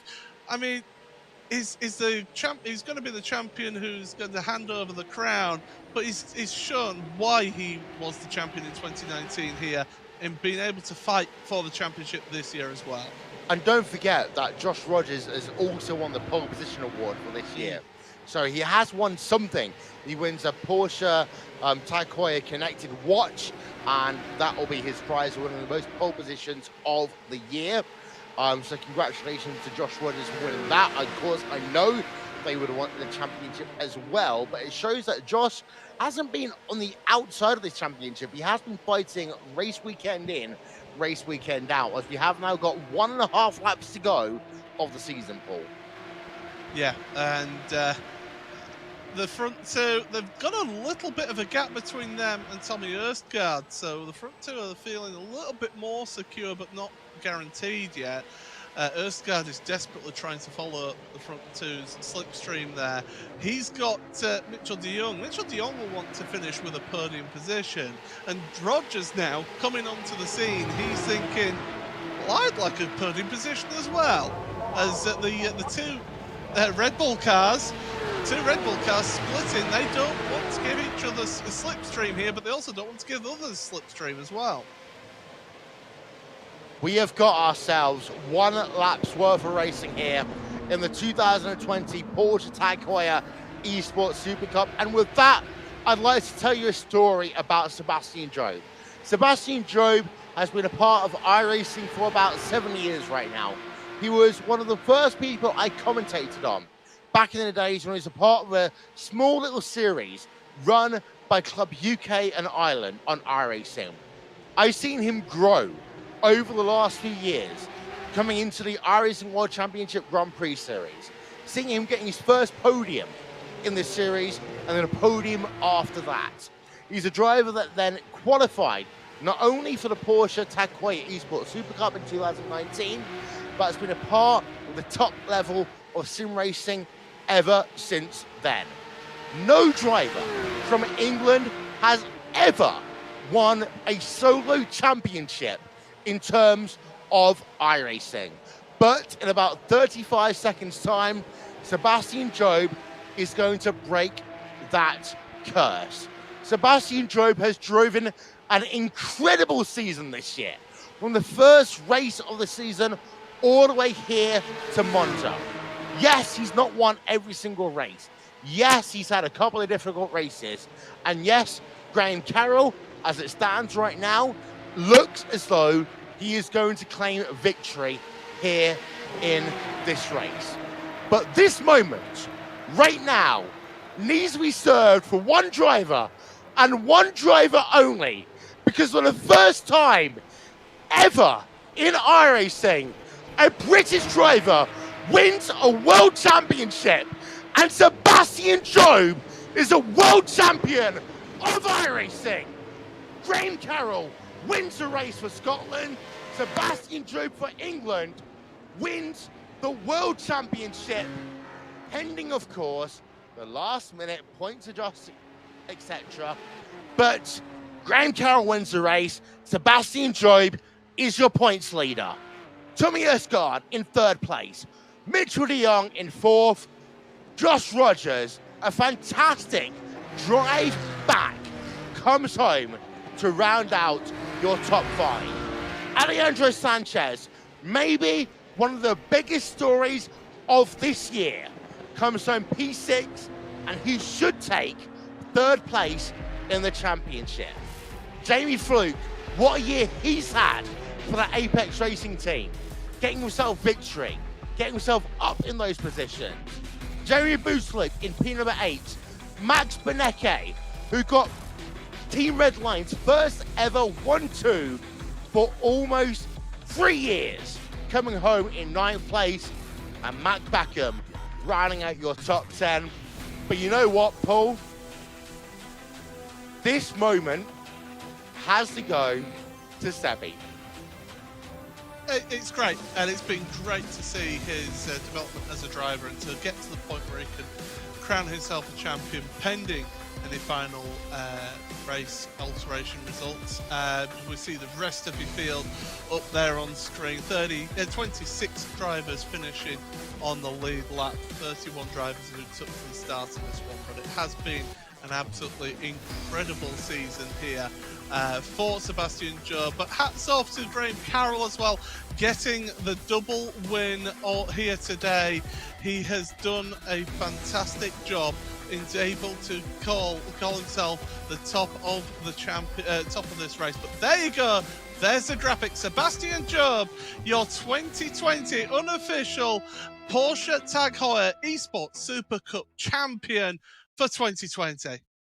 And barring any major moves, Sebastian Job not only wins $50,000, but also has the opportunity in December, of course, COVID-19 restrictions permitting, to go to Porsche at the end of this year to be classified as a Porsche World Champion. And in terms of Sebastian, that journey, Paul, that journey he's had since when he came into iRacing to today, that's what sim racing is all about. Yeah, as I say, the progression that we've seen of Sebastian and the way that he's been able to take the maturity that he's shown this season. He had one bad round of the championship at Barcelona. Do you know who else had a bad round at the championship at that round as well? Josh Rogers. So he had the bad round when his championship competitors had bad rounds as well. And he's proved himself to be a worthy champion here today in this one. Well, post-race interviews are coming up in a couple of moments' time. I'm going to hand it back to Connery Maddock because, in the words of Murray Walker, I'm going to stop now because I've got a lump in my throat. Back to you, Connery.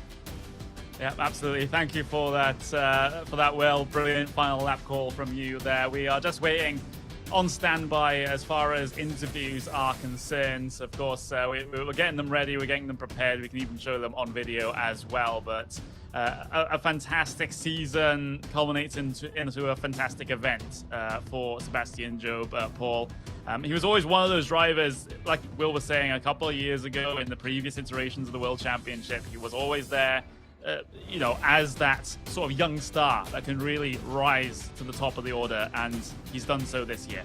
Yeah, he's done an amazing, incredible job here today and this year. It started partway through last year as well when they started getting the head around how the car handled and how to set up the car as well. And you saw how the second half of last year, Sebastian was starting to come through and really start shining out there at the front of the field. And he's taken that form into this year, and certainly he will be absolutely over the moon to win this championship.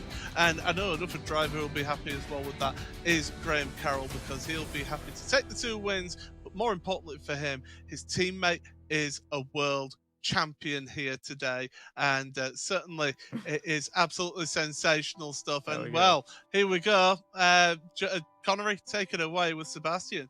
As soon as you said, as soon as he joined our TeamSpeak room and you said that he was a world champion, I just saw the biggest smile just appear on Seb's face. Seb, how does it feel? You're an iRacing world champion. You've won the Porsche Tag Heuer Esports Supercup for 2020. How does it feel, mate? It's not sunk in, to be honest. I'm happy, but I expected more. I'm sure that will come. But yeah, it's awesome, really. I've been kind of dreaming to be able to do something like this since I started iRacing. I never thought it'd be possible.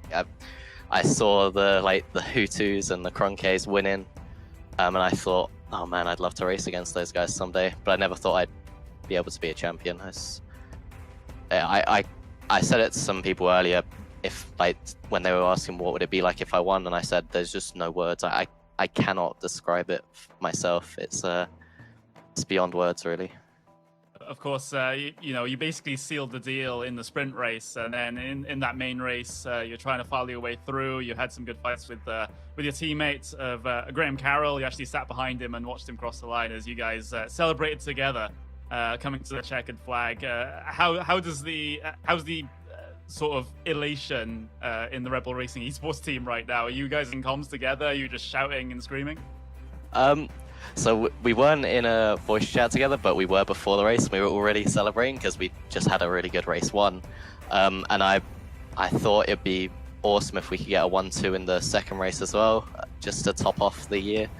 And yeah, I mean, you could see with the weaving how excited we were. We weren't speaking to each other, but I could kind of I could tell that Graham was quite hyped. Just the revving after the line when you're going side by side, and yeah, I'm sure I'll chat to him in a moment.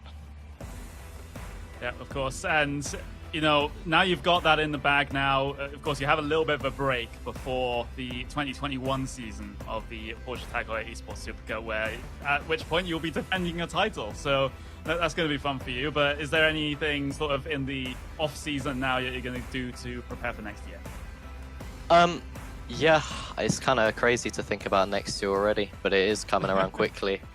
I think I'll take I want to take a few days off to chill, but I'm not sure I can because there's another series that I'm doing coming up in the F3, so I need to get ready for that. And also, I'd like to try F1 Esports again, so I'm going to be doing that. I'm not going to be able to rest, unfortunately, but I'm happy with the earlier schedule because it means that ending in, I think it's April it ends. That kind of leaves the summer open, well, a bit more open at least. So I'm looking forward to that. But yeah, I think I'll just enjoy this for the first few days. Well, definitely enjoy the time off, or at least however much time off you actually managed to get. And of course, the $50,000 for the season win, and of course, all of the bonus prize money that you've won throughout the season for finishing inside the top 3 as well. So that was Sebastian Job, your champion, unofficially, of course, for 2021. But we do get to speak to the man who came in second place here today in terms of the championship. Josh, you knew it was going to be difficult coming into this final round of the season, and you needed a lot of things to go your way. What's the feeling right now for you, given that it's all sealed? Well, I mean, I guess obviously there's a little bit of dejection. I mean, like anything like that. But at the same time, to be honest, I'm actually really happy. I think overall this season, we've learned a lot. You can't win them all. And because of everything that's happened this year, I think we could definitely come back next year stronger as a whole as a result. So, I mean, first off, hats off to Sebi and Red Bull for the exceptional job they've done this season. I think there's no doubting that he was the most consistent, and we were always up there fighting, scrapping for those wins. So it was a pleasure to be able to race him for that championship. And I think at the end of the day, we can always be proud and happy with what we came out with as a team, and as well as myself as a driver. I mean, the thing is, you've still ended up second place in the championship, though. There's a lot to take away from the season. Are there things that you may be looking to look at and see whether you need to just adjust a few things here and there, maybe a little bit of how you prepare yourself for those races? What are you going to take away and learn and use this as a learning experience for next season? I mean, I think the first thing that at least I probably need to look at myself a little bit is the consistency this year. We started out the year well, and then just a few little mistakes crept in, kind of at the same time as some other events. So I could probably manage my time a little bit better when it comes to different series, different races going on all around the place. That being said, though, the new schedule for next year should assist with that. So PESC is going to kind of be its own entity in that sense. There won't really be anything else going on. So that's obviously going to help with that. But I mean, other than that, to be honest, I think everyone else just did a better job this year. I mean, it's clear that Seb in the last kind of few rounds of last year, he was definitely starting to knock on the door. And then obviously over the off season, they've put the extra effort in and got the result at the end of the day. So sure, there's a lot we can take away from it. But yeah, I mean, I'm already looking forward to the next season starting. It's a little bit of a shorter break this time than last time. So, we'll be able to keep the momentum going. And I think today as well, obviously the sprint race didn't go to plan, but the feature going from, 24th to 5th was a good fun race. So it's nice to end the season on a high in that regard. And we'll be back stronger next year.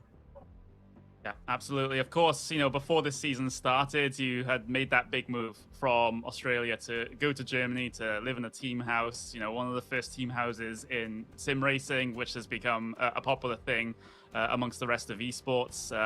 Is there any chance that if there's anyone left in the room or if there's anyone nearby, you can get them on cam just to see actually how many people are in that team house and to get the rest of the team in on the action? Let's see if we can get them on the camera. Well, I can't move the camera, but we can get Mac. Come on over. Come on over. They want to see you. Come on over. Yeah.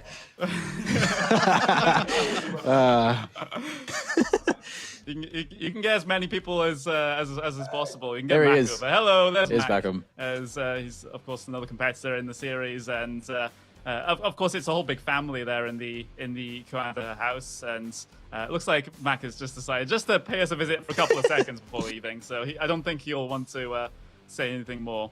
But yeah, absolutely. Again, thank you very much for joining us, Josh. And we'll be moving on from this point forwards. Josh coming second place in the championship here today. Of course, it's not a bad run considering the trials and tribulations that he had throughout the season here, Paul. Certainly, yeah. It was many things happened to him this season, and as he mentioned, not quite the consistent season that he had last year. So good to see that he's done that. But don't forget as well, won the Tag Heuer Connected Watch, the Porsche Tag Heuer Connected Watch as well for the pole position award there this season for Josh. But yeah, we've also got Graham Carroll, who must be delighted with getting 2 race wins here today. Yeah, Graham Carroll. I mean, it kind of flew in under the radar considering we were more focused on championships and cut lines and things like that. But Graham, what a fantastic event from you here today. Well, you do the double, something that very few people have done in a season of the Porsche Tag Heuer Esports Supercup. You've done it in the final round here at Monza, and you had the pleasure of also having your teammate come across the line and take the championship behind you as well. It must be an amazing mood, an amazing time for you guys to finish off the season so strong. Hey guys, yeah, thank you very much. It's been, I didn't expect this today when I got out of my bed, I'll tell you that. So yeah, over the moon with that, and yeah, massive congratulations to Seb. Each of you guys will note as well, the guy thoroughly deserves the championship. He's been beating me, kicking my ass for years on iRacing, so to see him do this, I'm fairly chuffed. I'm really happy for him, and yeah, to get 2 wins today as well. We put in the work, 2 weeks solid of practice, and the results come out, so yeah, I'm kind of desperate for the season to get started again, to be honest. I mean, you won't have to be waiting too long, considering a little bit of an earlier start here in terms of the World Championship level of competition. But overall, how would you sum up your season here in 2020? Because it had a couple of up and down moments. You had a couple of horrendous races, but then again, you had races like this where you've been up inside the top 3 and fighting. How would you rate your season? Yeah, we come out the box, we won the first race and we won the last race. So we just need to sort all the things in between, really. Yeah, it's been a bit of a disappointing season, but then again, like today's good. Zandvoort was good, but yeah, just a lot of contact, and to be honest, I just don't have the outright pace of your Seb and your Rogers in this car. So it's something to keep working on over the winter break and come back stronger next year. But yeah, we were 10th coming into today in the championship, and we come out P8. So a good day all round anyway. Yeah, that's a decent amount of prize money as well. In addition to getting the feature race win, at least the $1,000 in your bank account plus the championship winnings there. So it's a good end to the season. Do you think that this short break is actually going to work out for you, considering you can maybe carry a bit of momentum into the start of next season, or is it just going to be a fresh start? Well, I'll need to cancel my holidays for starters, but no, to be honest, I think it's good. We've sort of got some momentum going here at the last round. Hopefully we can carry that on over till next, for the season starting next year, and the sort of new format of it all looks really exciting, so yeah, chuffed the game of today, and yeah, just eager to get going again. Yeah, absolutely. We'll be looking forward to seeing you in next season, Graham. Congratulations on the heat race win and, of course, the feature race win here today. But we'll move on to our final interview here, Paul. It's Tommy Erskard, who has had a fantastic race here today once again. And he seems to have a bit more of a habit of finishing in those higher spots this time around, Paul.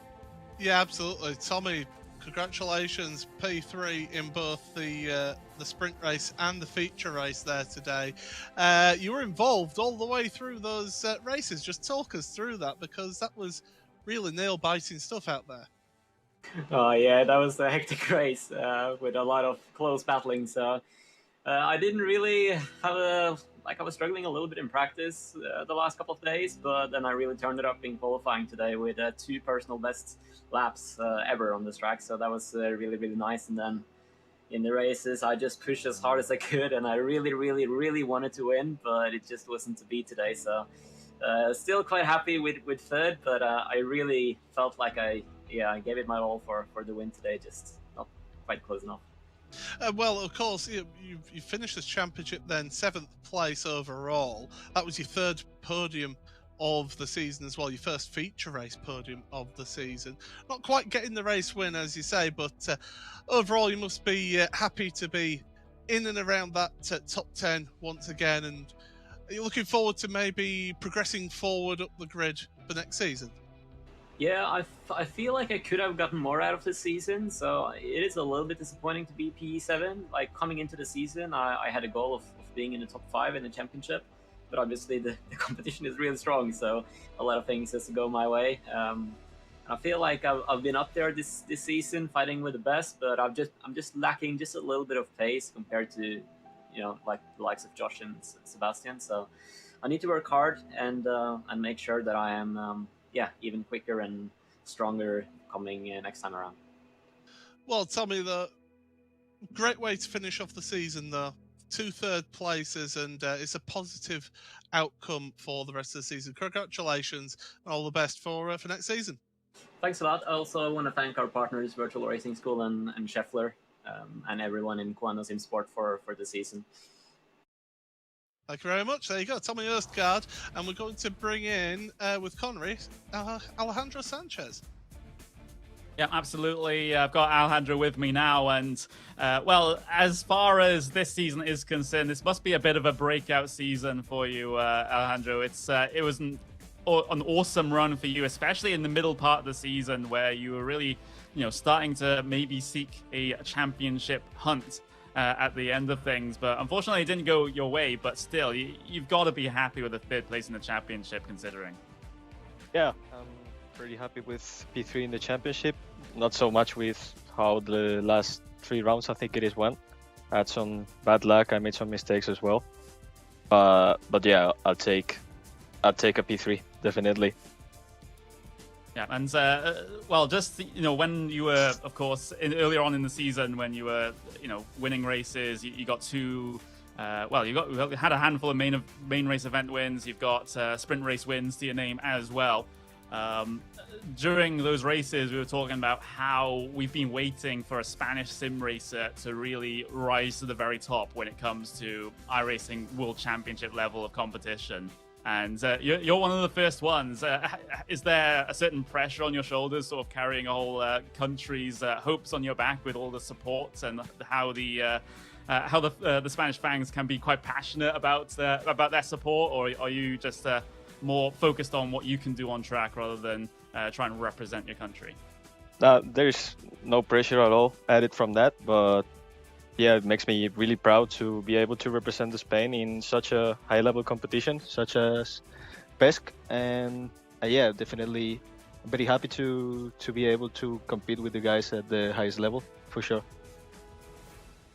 Well, thank you very much for joining us. Congratulations on finishing 3rd. Of course, unofficially in the championship, we'll have to wait till at least Monday to officially call things here today, but we have had all of the interviews that we have scheduled here. Paul, again, it's the end of another season of the Porsche Heuer Esports Supercup. We're at the end, and now we have that very short break until we get going once again. But Sebastian Job on the top of the pile.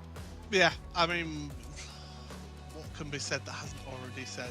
Absolutely brilliant season this season. A worthy champion.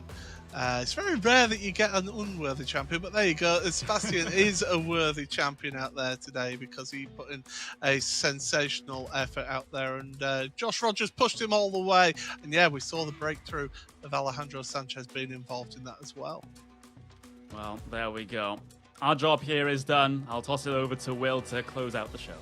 Yeah, thank you very much, Connery. Thank you very much, Paul. And of course, this is a part of the broadcast where basically all I do is thank people for the most part. And don't forget, the Pro Series is coming up soon.